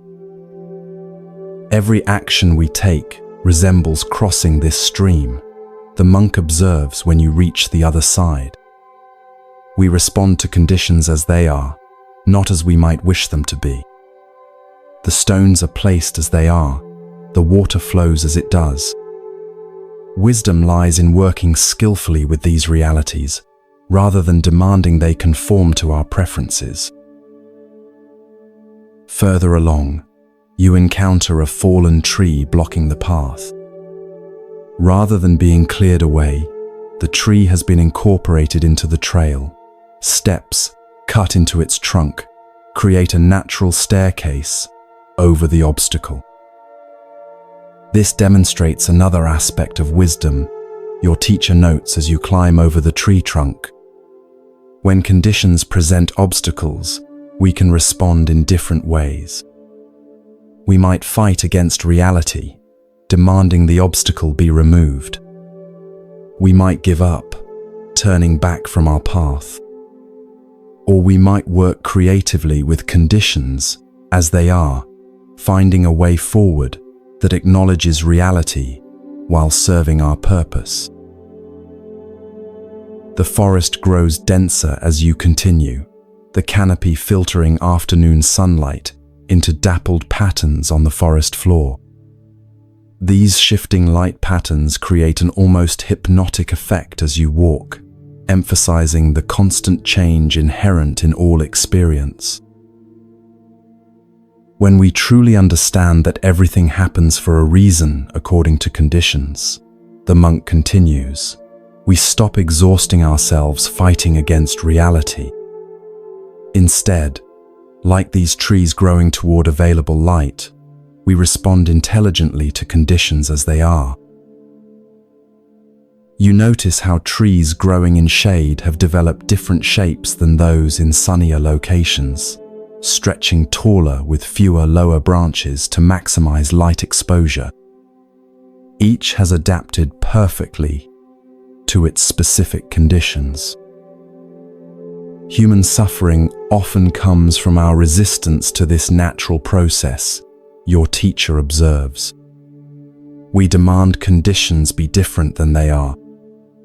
We refuse to adapt, insisting reality should conform to our fixed ideas. We fight against change rather than flowing with it. The path emerges from dense forest into a small clearing where a flat rock formation creates a natural resting place. Your teacher suggests pausing here before returning to the monastery. The late afternoon sun warms the stone as you sit, creating a pleasant contrast to the cool forest air. Let me share a teaching story that illustrates why everything happens for a reason, the monk says, as you settle comfortably on the sun-warmed rock. It concerns how our limited perspective often prevents us from recognizing the deeper purpose within experiences, especially difficult ones. You prepare to listen, sensing that stories sometimes convey wisdom more effectively than abstract explanations.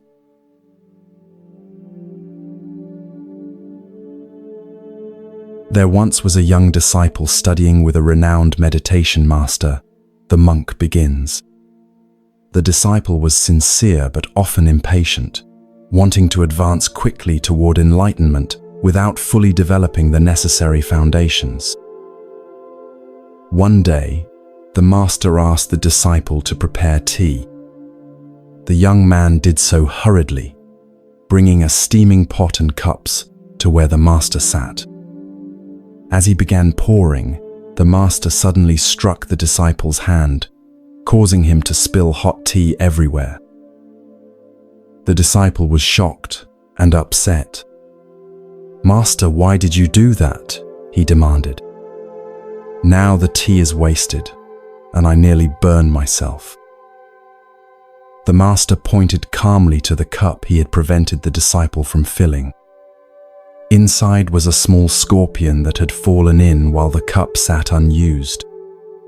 Had the disciple poured the tea, the scorpion would certainly have stung him when he lifted the cup to drink. Sometimes what appears as harm is actually protection, the master explained. Your limited perspective saw only an aggressive act.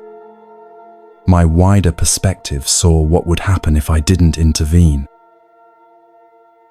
The monk pauses, letting the story settle into your understanding.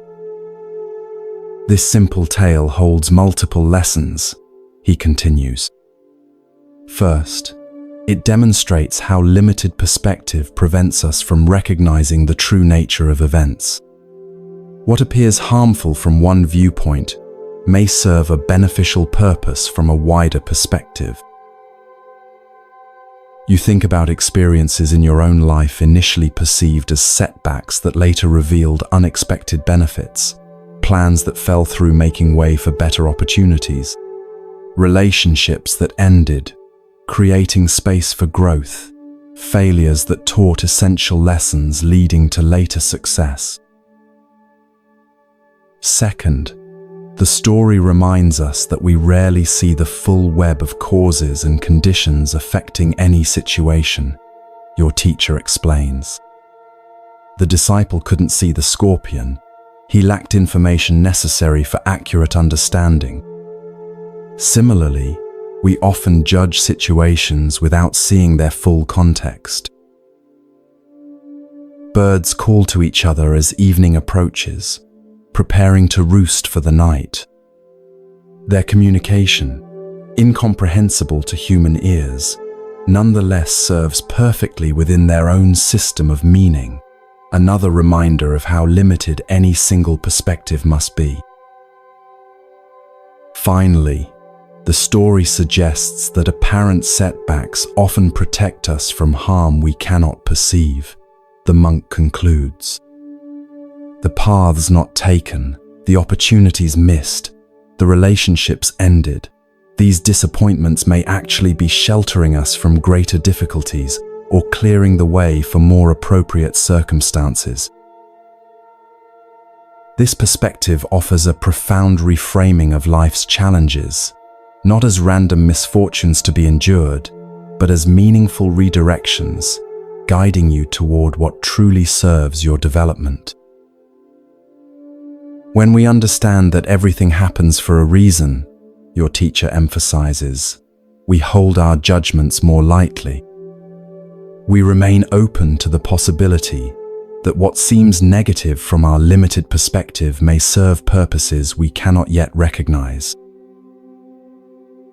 The sun dips lower toward mountain peaks, signaling time to return to the monastery before darkness falls.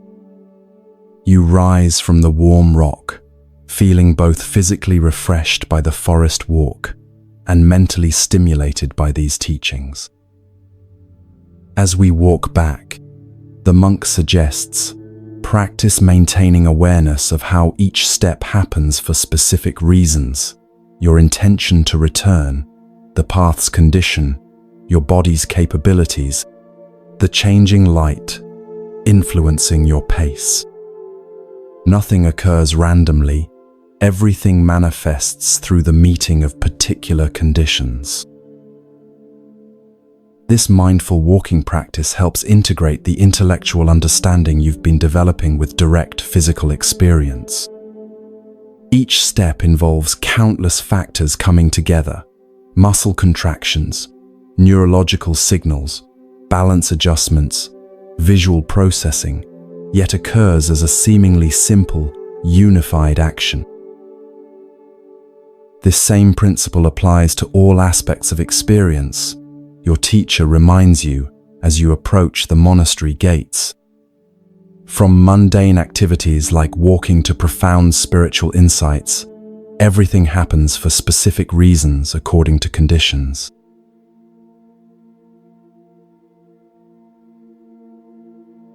Evening settles over the monastery as you return. Lanterns have been lit along pathways, creating pools of warm light in the gathering darkness. Monks move quietly between buildings, completing final daily tasks before the evening meal and meditation. After dinner, your teacher says, "I want to address how understanding that everything happens for a reason transforms our approach to life's greatest challenges, including those that seem meaningless or fundamentally unfair." The evening meal follows the same mindful pattern as previous ones, a simple grace, acknowledging the many contributions that bring food to the table, eating conducted with full awareness, cleaning completed with the same attention as all other activities. Following the meal, while most monks retire to the main hall for evening meditation, your teacher leads you to a small side garden illuminated by stone lanterns. The night air carries a slight chill, and stars begin appearing in the clear mountain sky. The atmosphere feels perfectly aligned for deeper teachings. Throughout human history, the monk begins as you both settle on a stone bench. People have struggled with experiences that seem meaningless or unjust, natural disasters that destroy indiscriminately, children born into suffering, good people facing terrible misfortune, while harmful ones prosper. You think about situations in your own life and in the wider world that have raised similar questions, apparent injustices that challenge any sense of meaningful order. Many religious traditions answer these questions through concepts of divine will or predetermined fate. Your teacher continues. Buddhism offers a different perspective through the understanding that everything happens for a reason according to causes and conditions, many extending far beyond what any individual can perceive. A nightbird calls from somewhere in the darkness, its voice clear and melancholy against the background of crickets and distant water. When facing profound suffering or injustice, the monk explains, Buddhist wisdom doesn't ask us to accept simplistic explanations like everything happens for the best or it's all part of a plan. Rather, it invites us to recognize the vast complexity of conditions creating each situation. This perspective neither minimizes suffering nor requires belief in cosmic justice. It simply acknowledges reality's immense complexity, and our limited ability to comprehend it fully. Natural disasters happen because of geological, meteorological, and environmental conditions. Your teacher illustrates. Children experience suffering because of social, economic, political, and historical conditions. Good people face misfortune, and harmful ones prosper because the web of karma extends across lifetimes and involves collective as well as individual actions. Stars continue appearing overhead as darkness deepens, their ancient light reaching you after traveling years or centuries through space, a perfect metaphor for how causes create effects across vast distances of both space and time. Understanding that everything happens for a reason according to conditions doesn't explain away suffering or make it disappear, the monk emphasizes. But it helps us respond more skillfully by focusing attention on conditions we can affect, rather than wasting energy fighting against what cannot be changed.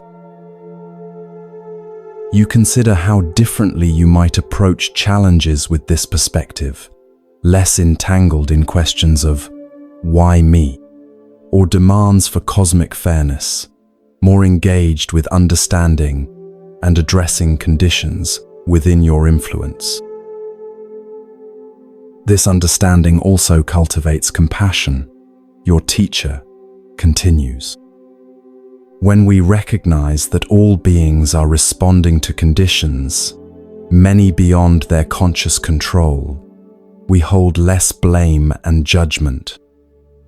The person acting harmfully does so because of specific causes and conditions, shaping their understanding and choices.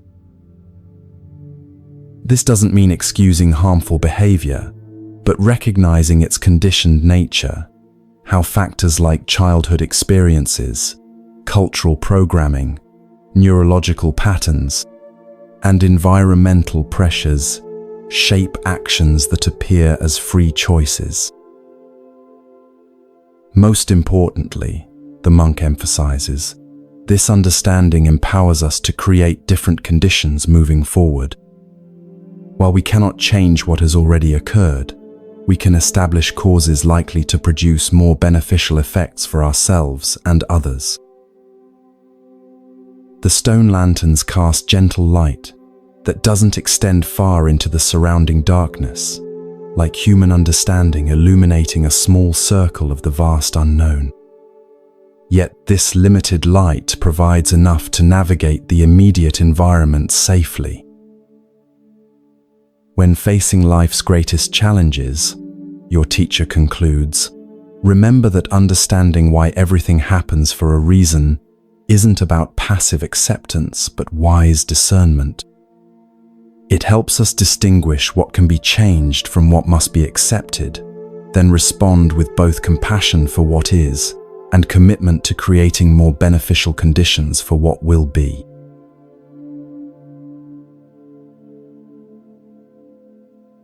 As evening deepens around the monastery, the main bell rings, signaling the final meditation session of the day.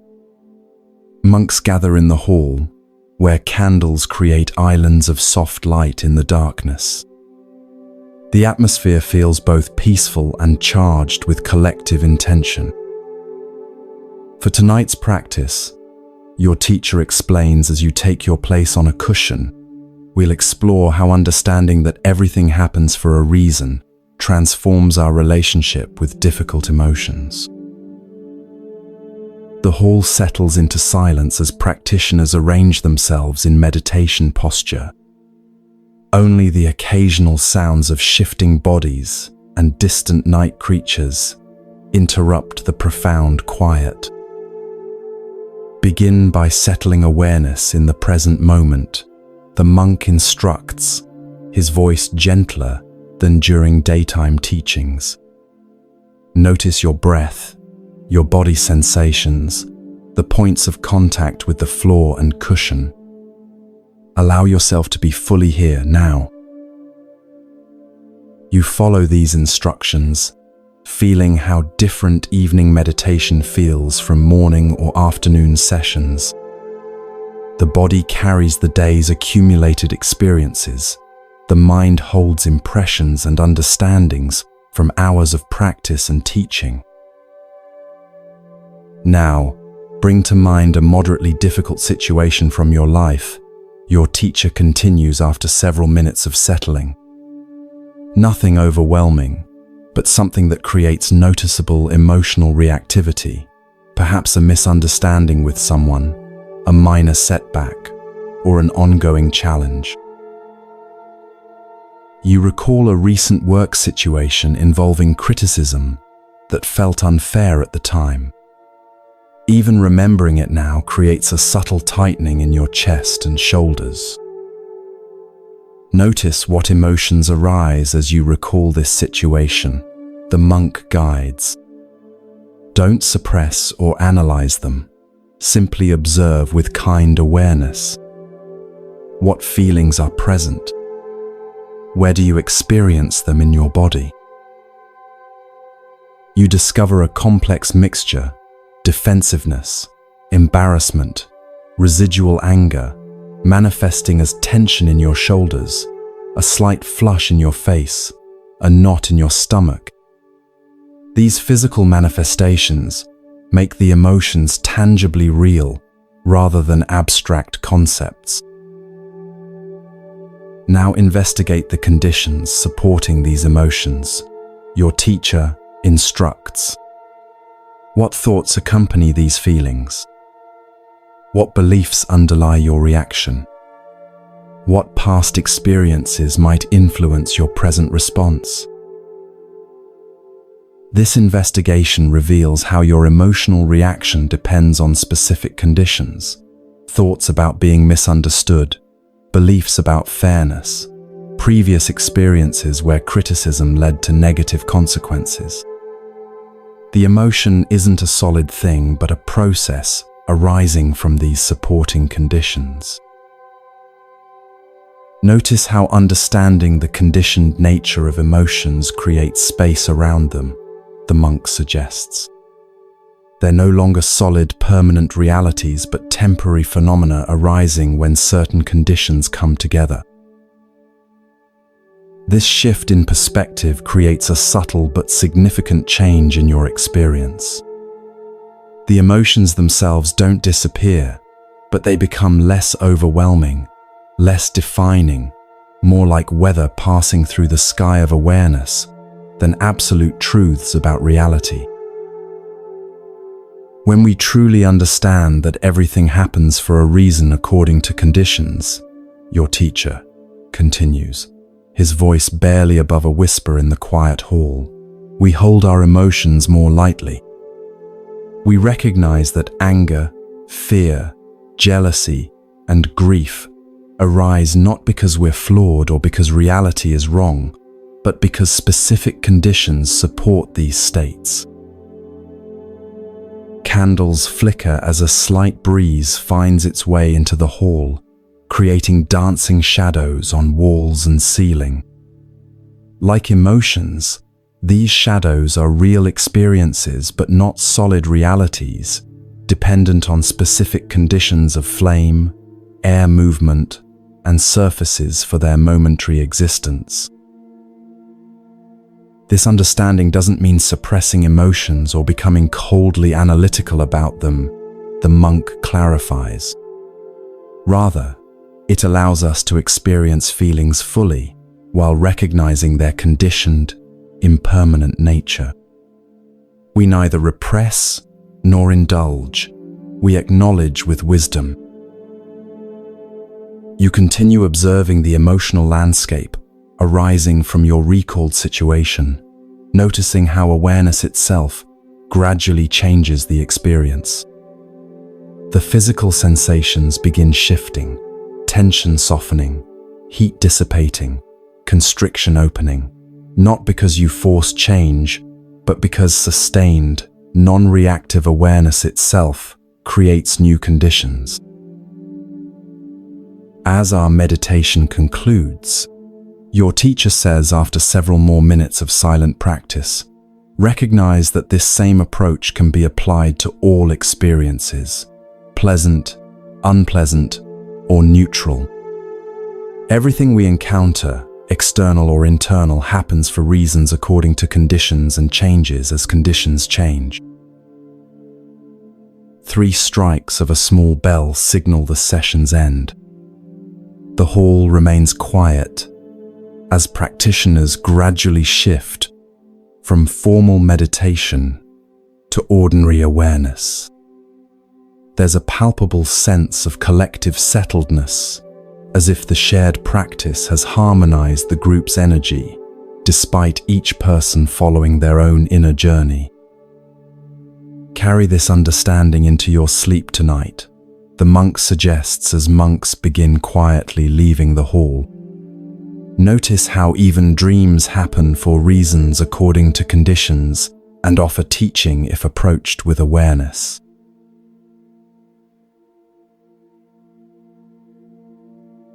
The evening rain continues gently as your teacher leads you toward the monastery's main hall for the final meditation session of your stay.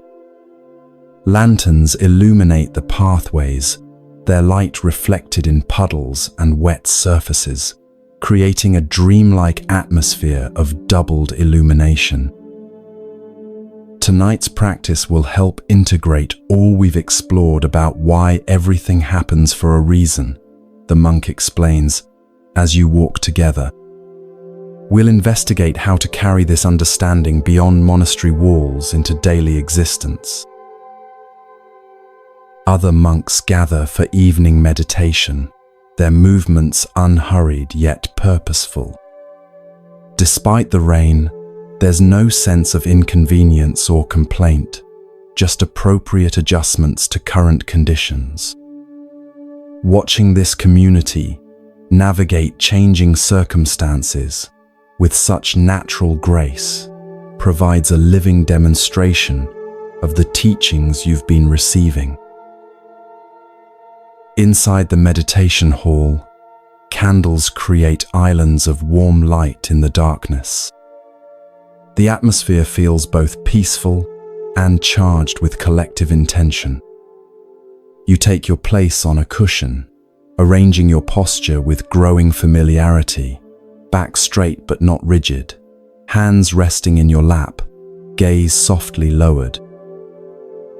Begin by settling awareness in the present moment. Your teacher instructs once all are seated. Notice your breath, your body sensations, the points of contact with the floor and cushion. Allow yourself to be fully here now. You follow these instructions, noticing how different this feels from your initial meditation attempts. There's less struggle to concentrate, more natural presence with experience as it unfolds. Even wandering thoughts become opportunities for practice, rather than obstacles to it. As your awareness stabilizes, the monk continues after several minutes.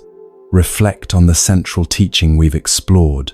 Everything happens for a reason, according to causes and conditions. Nothing arises independently, nothing exists separately, nothing occurs randomly. This understanding has gradually settled from intellectual concept to experiential reality through your time at the monastery. You've observed its truth in nature, in human interactions, in your own body and mind, everything manifesting through specific conditions coming together. Now, contemplate how you might integrate this understanding into your daily life beyond the monastery, your teacher suggests.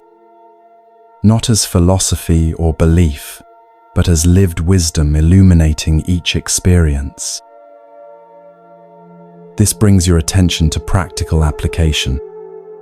How might this teaching transform your relationship with work challenges, difficult relationships, personal habits, unexpected circumstances, all the complex conditions comprising ordinary existence? First, consider how understanding dependent origination affects how you perceive problems. The monk guides. When difficulties arise, rather than seeing them as random obstacles or personal punishments, you might investigate what conditions created them and what conditions might transform them. You imagine applying this approach to challenges awaiting your return, seeing them not as solid, independent entities, but as processes arising from specific conditions, many of which might be addressable through wise action. Next, contemplate how this understanding transforms your relationship with other people. Your teacher continues. When someone acts in ways that create difficulty, rather than judging them based on isolated behavior, you might recognize their actions as arising from their own complex conditioning, just as yours arise from yours. This perspective doesn't excuse harmful behavior, but creates space for seeing people more completely, understanding rather than merely reacting to their actions. Such understanding naturally cultivates compassion rather than judgment. Also consider how recognizing that everything happens for a reason affects your relationship with your own thoughts and emotions, the monk suggests. When difficult states arise, rather than identifying with them as me or mine, you might observe them as conditioned processes, arising when specific factors come together. This approach offers liberation from being controlled by mental and emotional states, not by suppressing them, but by understanding their conditioned nature and therefore holding them more lightly. Finally, contemplate how this understanding transforms your approach to creating positive change. Your teacher instructs.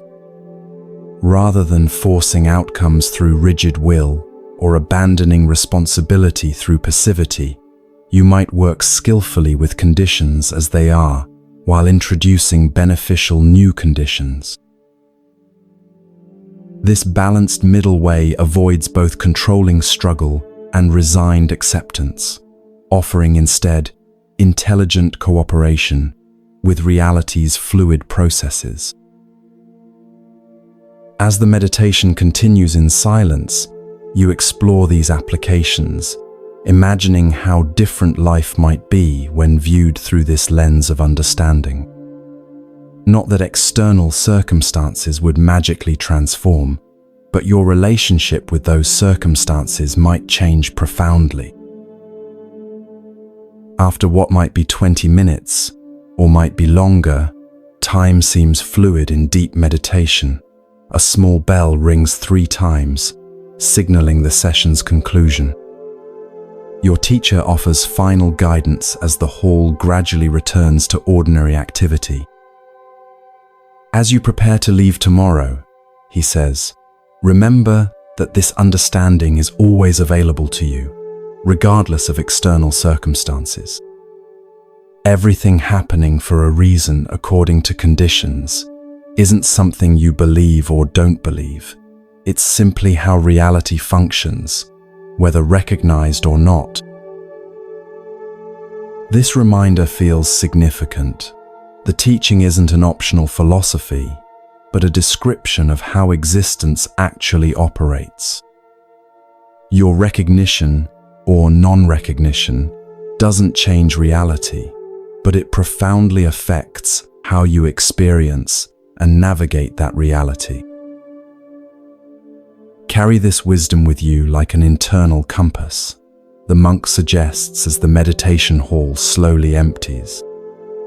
Let it guide your responses to whatever conditions you encounter.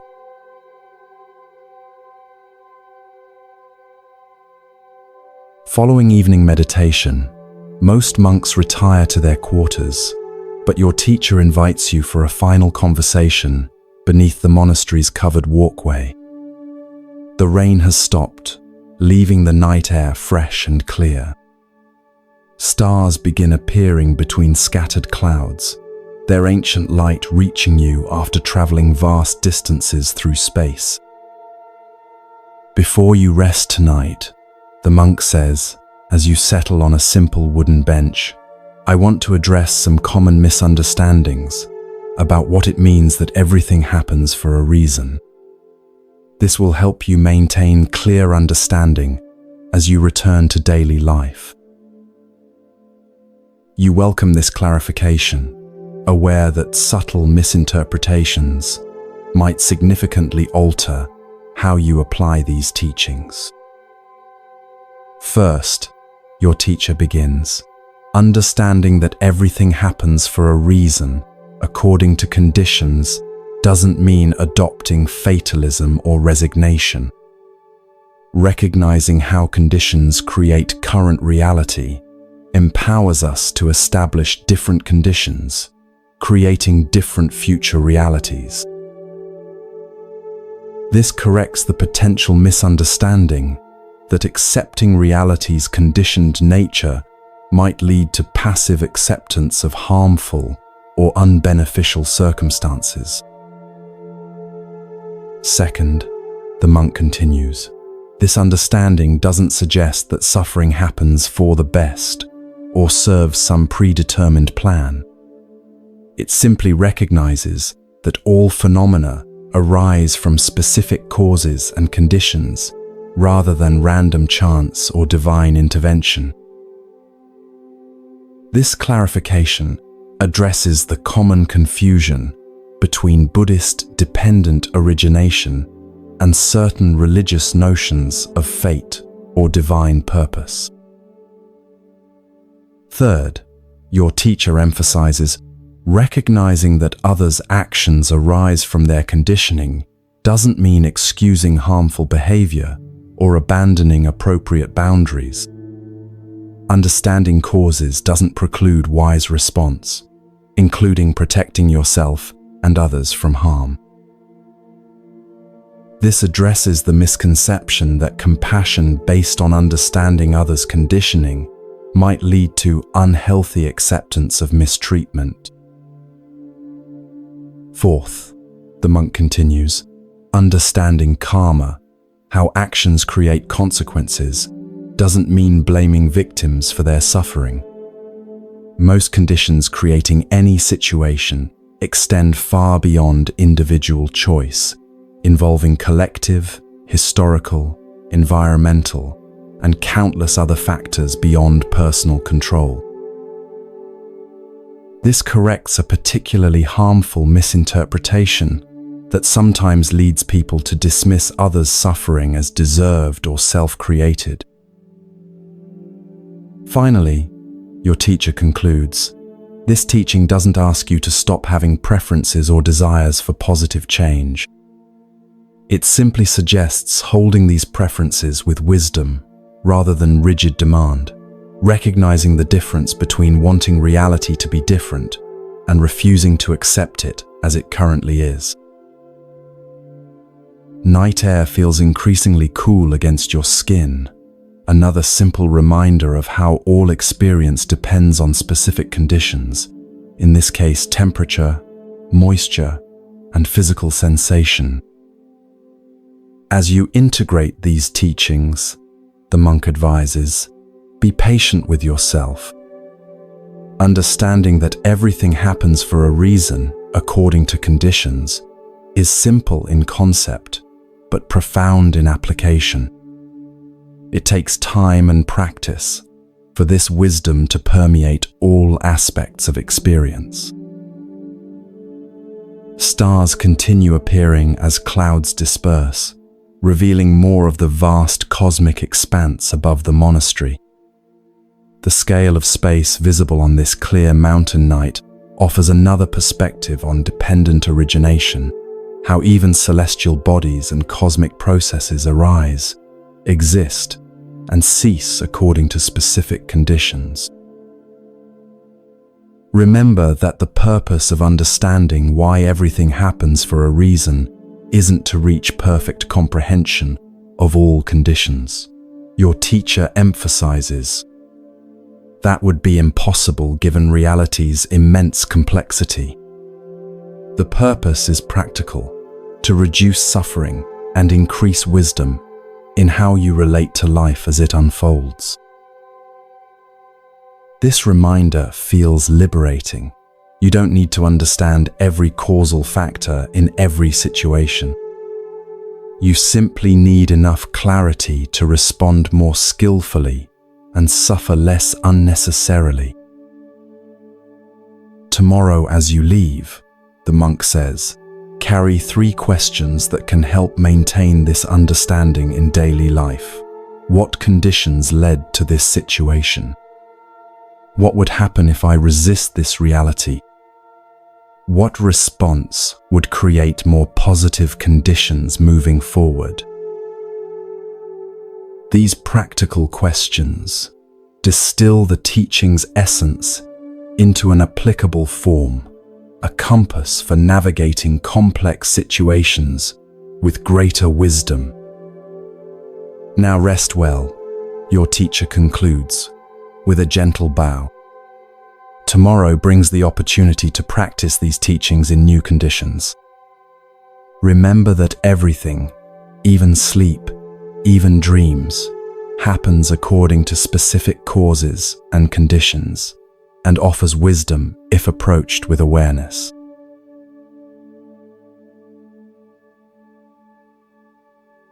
As you return to your simple quarters for your final night at the monastery, the cumulative effect of these teachings continues working within you. The room feels different somehow, not physically changed, but perceived differently through your evolving understanding.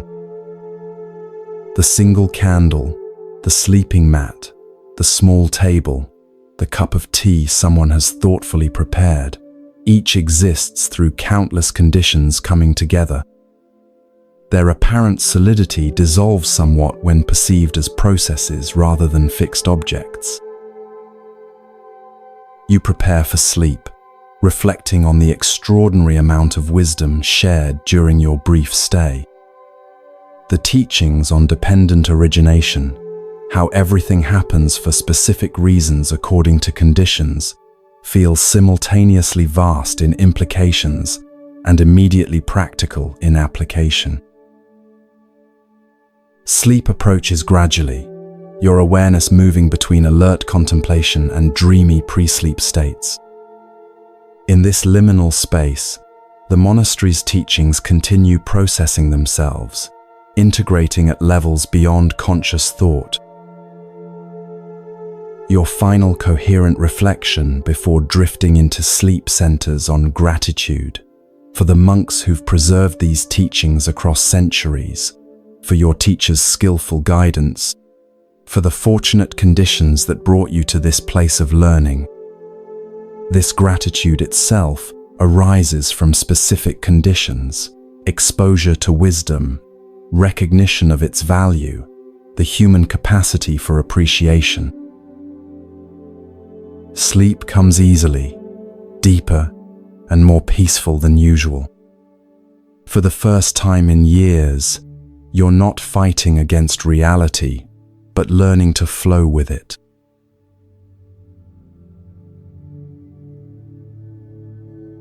Morning arrives with the first light of dawn and the gentle sound of monastery bells. You wake feeling simultaneously rested and somehow transformed, not dramatically different, but subtly shifted in perspective. Today you'll return to ordinary life beyond monastery walls, carrying these teachings into different conditions. You begin with 3 conscious breaths, establishing awareness before rising. Simple morning activities, washing, dressing, arranging your few belongings, become opportunities to practice presence rather than automatic functions to complete without attention. Outside your quarters, the monastery moves through its morning rhythm. Everything appears fresh after yesterday's rain, colors more vibrant, air more clear, surfaces glistening with remaining moisture. Yet you recognize these too as impermanent conditions that will change as sunlight intensifies and water evaporates. Your teacher finds you after breakfast, suggesting a final walk before your departure. "Let's visit the viewpoint overlooking the valley," he proposes. It offers a fitting perspective for our concluding conversation. The path ascending to the viewpoint feels familiar now, your body remembering its contours from previous climbs. Yet subtle changes have occurred since your last visit. New puddles from yesterday's rain, different birds calling from surrounding trees, altered quality of morning light. Nothing remains exactly the same, even in this seemingly timeless place. Reaching the viewpoint, you discover a spectacular morning vista. Valley mist is beginning to burn off as sunlight strengthens, revealing the landscape below in stages rather than all at once. Mountains beyond remain partially obscured by lingering clouds, creating a scene of depth and mystery. This changing view perfectly illustrates our teaching. Your teacher observes as you both settle on the stone bench. What you see depends entirely on specific conditions, time of day, recent weather, your physical position, atmospheric clarity.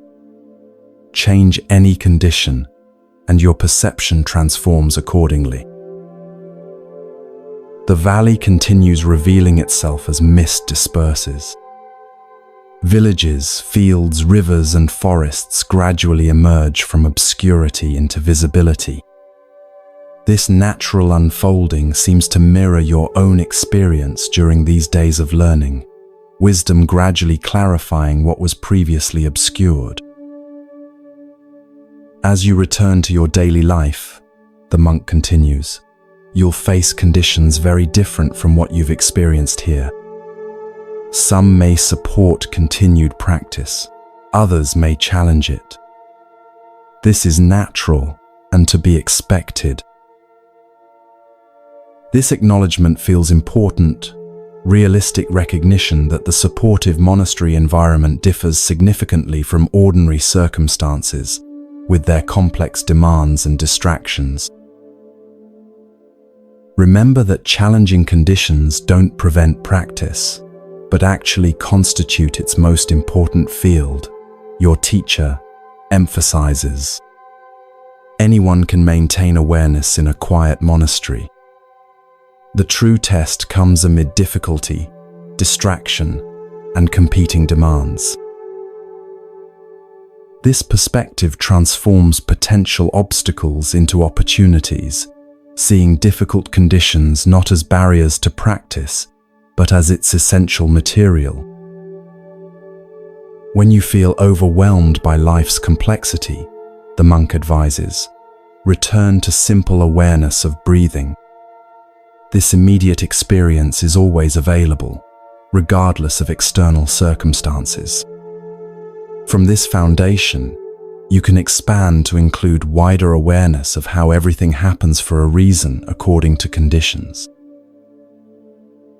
The practical simplicity of this guidance feels like a lifeline. When confused by complexity, return to immediacy. When lost in abstractions, ground in direct experience. Also, remember that you don't need to perfectly maintain this understanding at all times, your teacher adds with a gentle smile. That expectation itself creates suffering through unrealistic demands. When you forget and become caught in reactivity, as all practitioners sometimes do, simply recognize what's happening and return to awareness without self-judgment. This permission for imperfect practice feels liberating, removing the additional burden of expecting flawless implementation.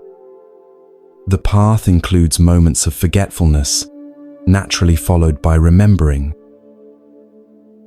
Finally, the monk says, consider finding others who share interest in these teachings. Community support makes integration much easier than practicing in isolation. Even connecting with fellow practitioners occasionally can significantly sustain your understanding during challenging periods. Birds soar in the valley below, riding morning thermals with effortless grace. They neither fight against these invisible air currents, nor try to control them. They simply understand their nature and work with them skillfully. Their flight embodies the very wisdom you've been exploring, fluid cooperation with conditions rather than struggle against them.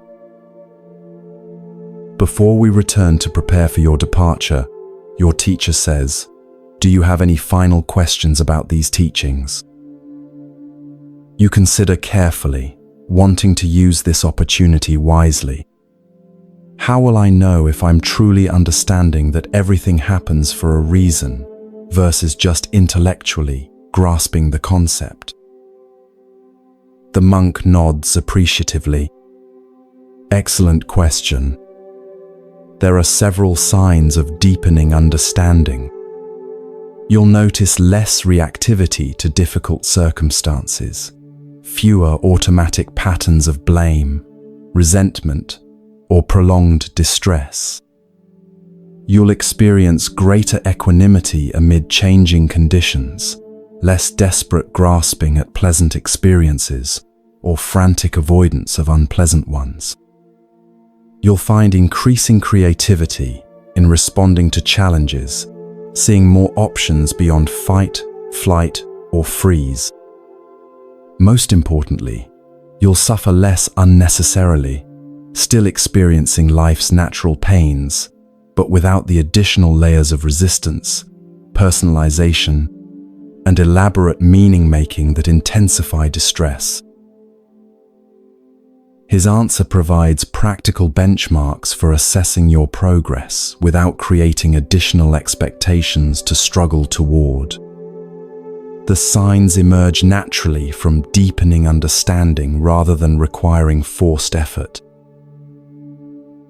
One more question, you venture. What if I find myself in circumstances where applying these teachings feels impossible?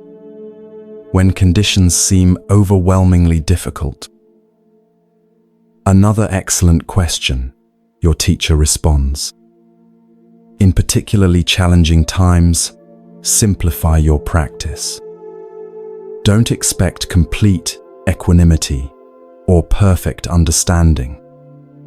Instead, maintain minimal awareness, just noticing without judgment that conditions are currently difficult and your capacity is temporarily limited. This simple recognition itself represents the teaching in action, seeing clearly how everything, including your current inability to practice more extensively, happens for reasons according to conditions.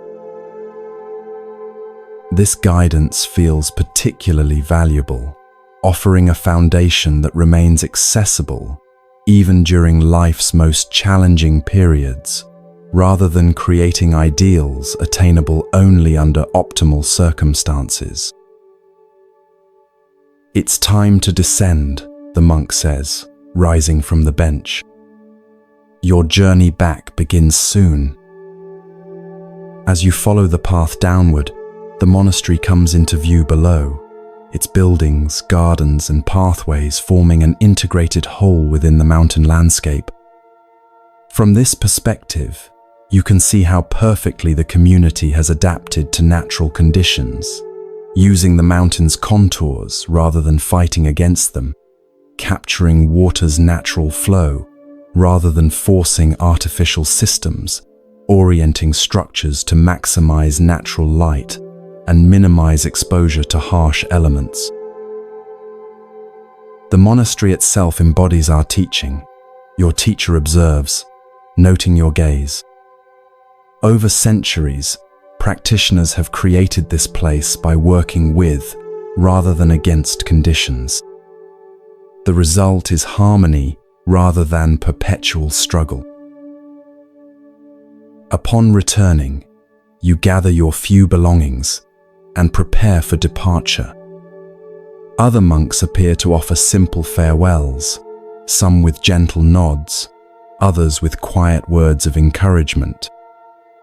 Though your stay has been brief, you feel a genuine connection with this community, united by shared practice rather than conventional social ties. Your teacher accompanies you to the monastery gate, where the path begins its descent toward the valley. The morning has fully blossomed now, sunlight illuminating the landscape, birds actively singing, gentle breezes carrying the scent of pine and distant flowering plants.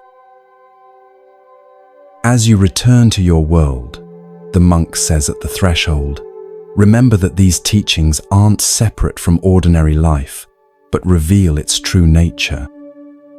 Everything you encounter, from mundane tasks to profound challenges, happens for specific reasons, according to conditions, and offers opportunities for deepening wisdom. He places something in your hand, a simple bracelet made of wooden beads similar to those many monks wear around their wrists. This can serve as a reminder when needed.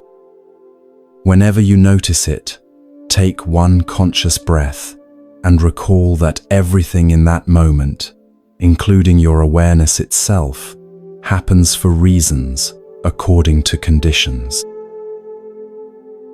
The simple gift feels perfectly appropriate, not elaborate or precious in conventional terms, but meaningful as a practical aid for continued practice. Thank you for these teachings, you say, feeling both gratitude and a certain sadness at departure. They've changed how I see everything. The teachings were already present in reality. The monk responds with a gentle smile. We've simply pointed to what was always there but perhaps not recognized. The true teacher is your own direct experience when approached with awareness. With a final bow, he releases you to continue your journey. As you begin descending the mountain path, you glance back once to see him still standing at the gate, a serene presence amid the monastery's timeless activity.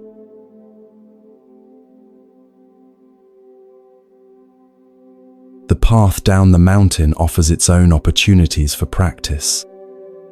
Each step requires attention to current conditions, steepness, loose stones, muddy sections from yesterday's rain. Your body naturally adjusts its movement according to these changing circumstances, demonstrating at the physical level exactly what you've been learning at the conceptual level. You notice how this descent differs from your ascent days earlier. Then, your mind was filled with expectations, questions, perhaps anxiety about what you would find. Now, though still anticipating return to ordinary life, your awareness remains more grounded in present experience, the sensation of each step, the changing perspective as you descend, the sounds and scents of the mountain environment. About halfway down, you pause to rest beside a small stream. Water flows with perfect responsiveness to conditions, moving faster where the slope steepens, forming pools where depressions exist, creating ripples when encountering rocks, remaining smooth where the stream is even. No resistance, no complaint, no struggle against circumstances, just natural adaptation to what is. Everything happens for a reason, according to conditions. You remind yourself, watching water droplets catch sunlight as they splash over stones.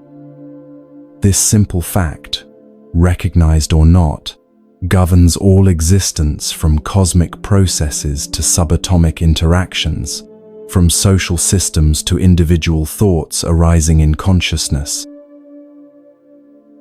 Continuing downward, you begin noticing signs of human habitation, terraced fields in the distance, occasional glimpses of valley roads, the sound of a vehicle somewhere below.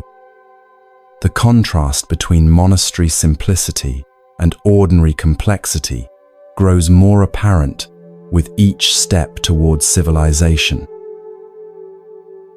Yet, rather than creating anxiety, this transition feels more like an opportunity to apply what you've learned in different circumstances.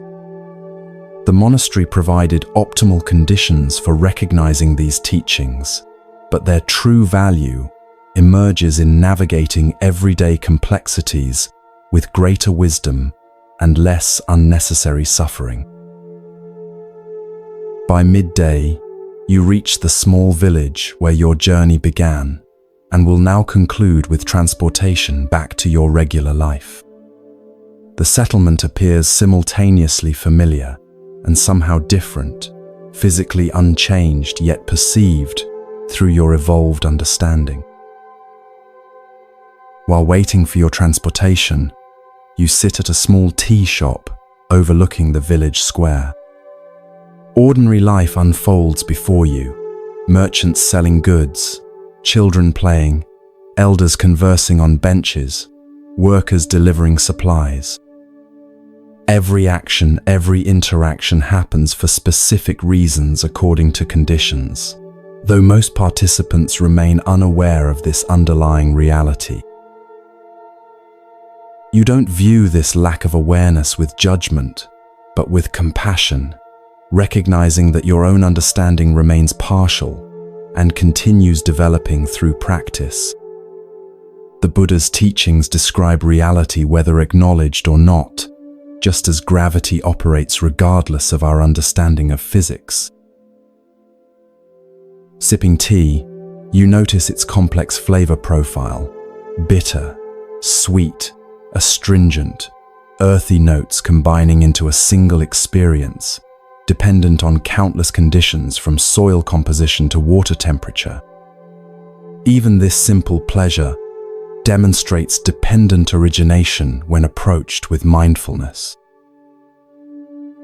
Your transportation arrives, marking the final transition from retreat back to regular existence. As you board, you silently reaffirm your intention to carry these teachings forward, not as abstract philosophy, but as lived wisdom illuminating each experience. The vehicle begins moving, monastery mountains gradually receding in the distance. Yet something intangible remains with you, not just memories or concepts, but a fundamental shift in how you perceive reality. Everything happens for a reason, according to conditions.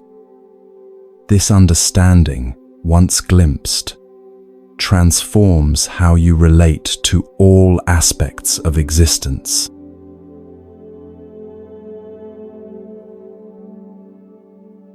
As your journey continues, villages and fields gradually transition to busier roads and eventually urban environments.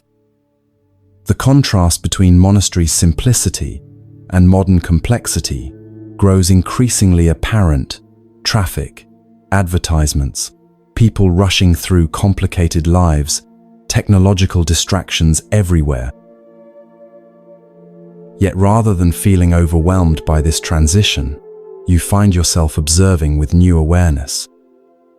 Each element of this complex environment exists for specific reasons according to conditions, the traffic patterns emerging from collective transportation needs, advertisements reflecting economic systems and psychological conditioning, people's hurried movements arising from cultural programming about productivity and time. You notice judgments arising, thoughts about unnecessary complexity or misplaced priorities, but instead of identifying with these judgments, you observe them, as additional conditioned phenomena arising from your recent monastery experience, contrasting with current surroundings.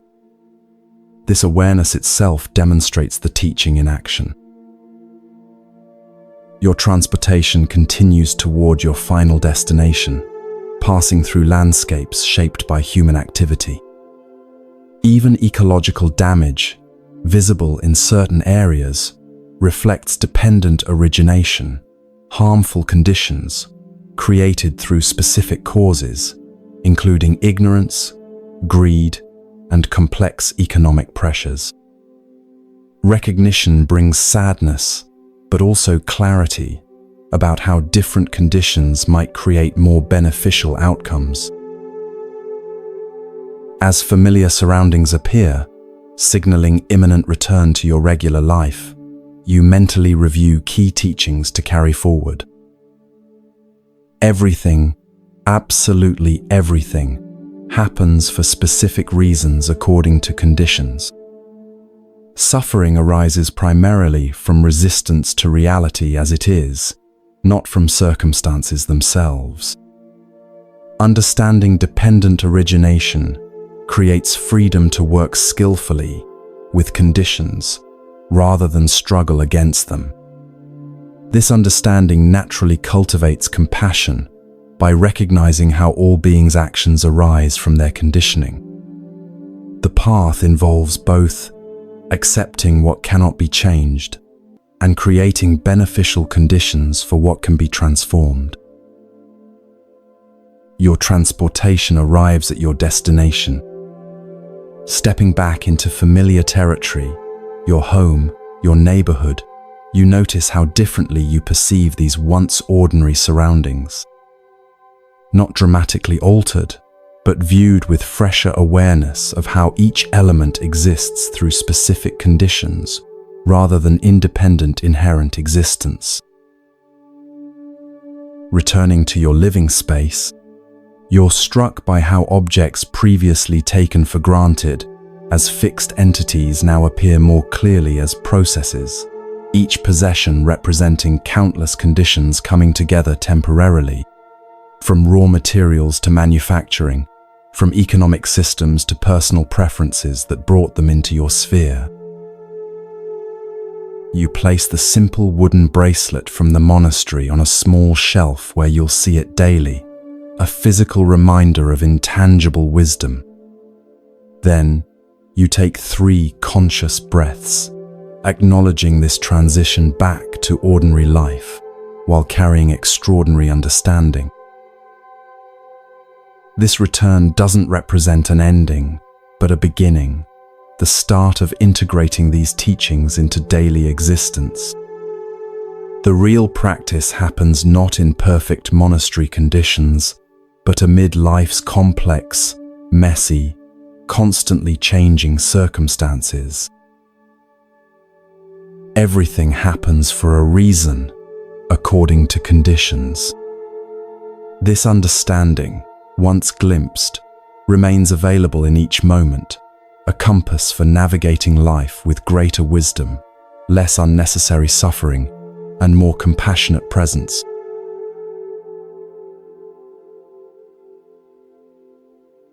Three months have passed since your monastery stay. Ordinary life has resumed its rhythm, yet subtle shifts in perspective persist, moments of clarity amid routine activities, instances of equanimity during challenges, expanding capacity to see situations through the lens of dependent origination. You're washing dishes one evening, when awareness suddenly sharpens. The simple activity, warm water, soap, repetitive movement, becomes extraordinarily vivid. You notice how each element exists through specific conditions. Water heated by systems depending on infrastructure and energy sources, dishes dirtied through eating food itself, dependent on countless agricultural and distribution factors, your very presence at the sink, resulting from myriad decisions and circumstances stretching back through time. This ordinary moment transforms into direct experience of the teaching. Everything happens for a reason, according to conditions. Not intellectual understanding, but immediate recognition, penetrating every aspect of sensory experience. The wooden bracelet from the monastery rests on your wrist, though in this moment you don't need its reminder. Later that week, an unexpected difficulty arises at work. A project fails despite careful planning, creating potential professional consequences. Initial reactions appear automatically: frustration, worry, self-criticism, blame. Yet alongside these responses, new awareness emerges, recalling your teacher's guidance. What conditions led to this situation? You investigate with curiosity rather than judgment, recognizing factors beyond anyone's complete control or foresight. What would happen if you resist this reality? You notice how fighting against what has already occurred creates additional suffering beyond the natural disappointment of unmet expectations. What response would create more positive conditions moving forward? Rather than dwelling in reactivity, you focus attention on skillful next steps, given current circumstances. This approach doesn't magically solve the problem but transforms your relationship with it, creating space for wise response rather than mere reaction, recognizing the situation's conditioned nature rather than taking it personally as failure or punishment. Walking in a local park the following weekend, you observe nature's perfect demonstration of the teaching. Trees grow according to available light, soil, and moisture. Birds build nests using materials at hand. Weather patterns form through complex atmospheric conditions. Nothing happens randomly. Nothing exists independently. Everything manifests through causes and conditions working together. You recall your monastery teacher explaining how enlightenment isn't some distant, exotic state, but clear recognition of reality as it actually is, free from the distortions of ignorance, attachment, and aversion. These moments of clear seeing, however brief, offer glimpses of that realization. Sitting on a park bench, you close your eyes briefly, establishing awareness of breathing, the simple practice recommended for reconnecting with immediate experience when overwhelmed by complexity. 3 conscious breaths center attention in present reality rather than conceptual thinking about reality. Opening your eyes, the world appears simultaneously ordinary and extraordinary, familiar physical forms, recognized as temporary manifestations of ongoing processes, solid-seeming objects, understood as events unfolding according to conditions. This perception brings unexpected ease, less need to control, judge, or fix what arises when its conditioned nature is clearly seen. That evening, while preparing for sleep, you reflect on how understanding that everything happens for a reason continues integrating into daily experience. Progress doesn't follow a straight line. Some days bring clear insight, others revert to habitual reactivity. Yet even forgetting becomes opportunity for practice when recognized with compassion rather than self-criticism. As sleep approaches, you remember the monastery and feel gratitude for teachings that continue revealing their wisdom through direct application. The understanding that everything happens for specific reasons, according to conditions, isn't abstract philosophy, but practical guidance for navigating existence with greater wisdom and less unnecessary suffering. Sleep comes easily, your breath gradually slowing. Even this transition from wakefulness to sleep happens according to specific conditions: physical fatigue, quieting sensory input, slowing thought patterns, appropriate environment. Nothing random, nothing separate, everything unfolding in perfect accordance with causes and conditions.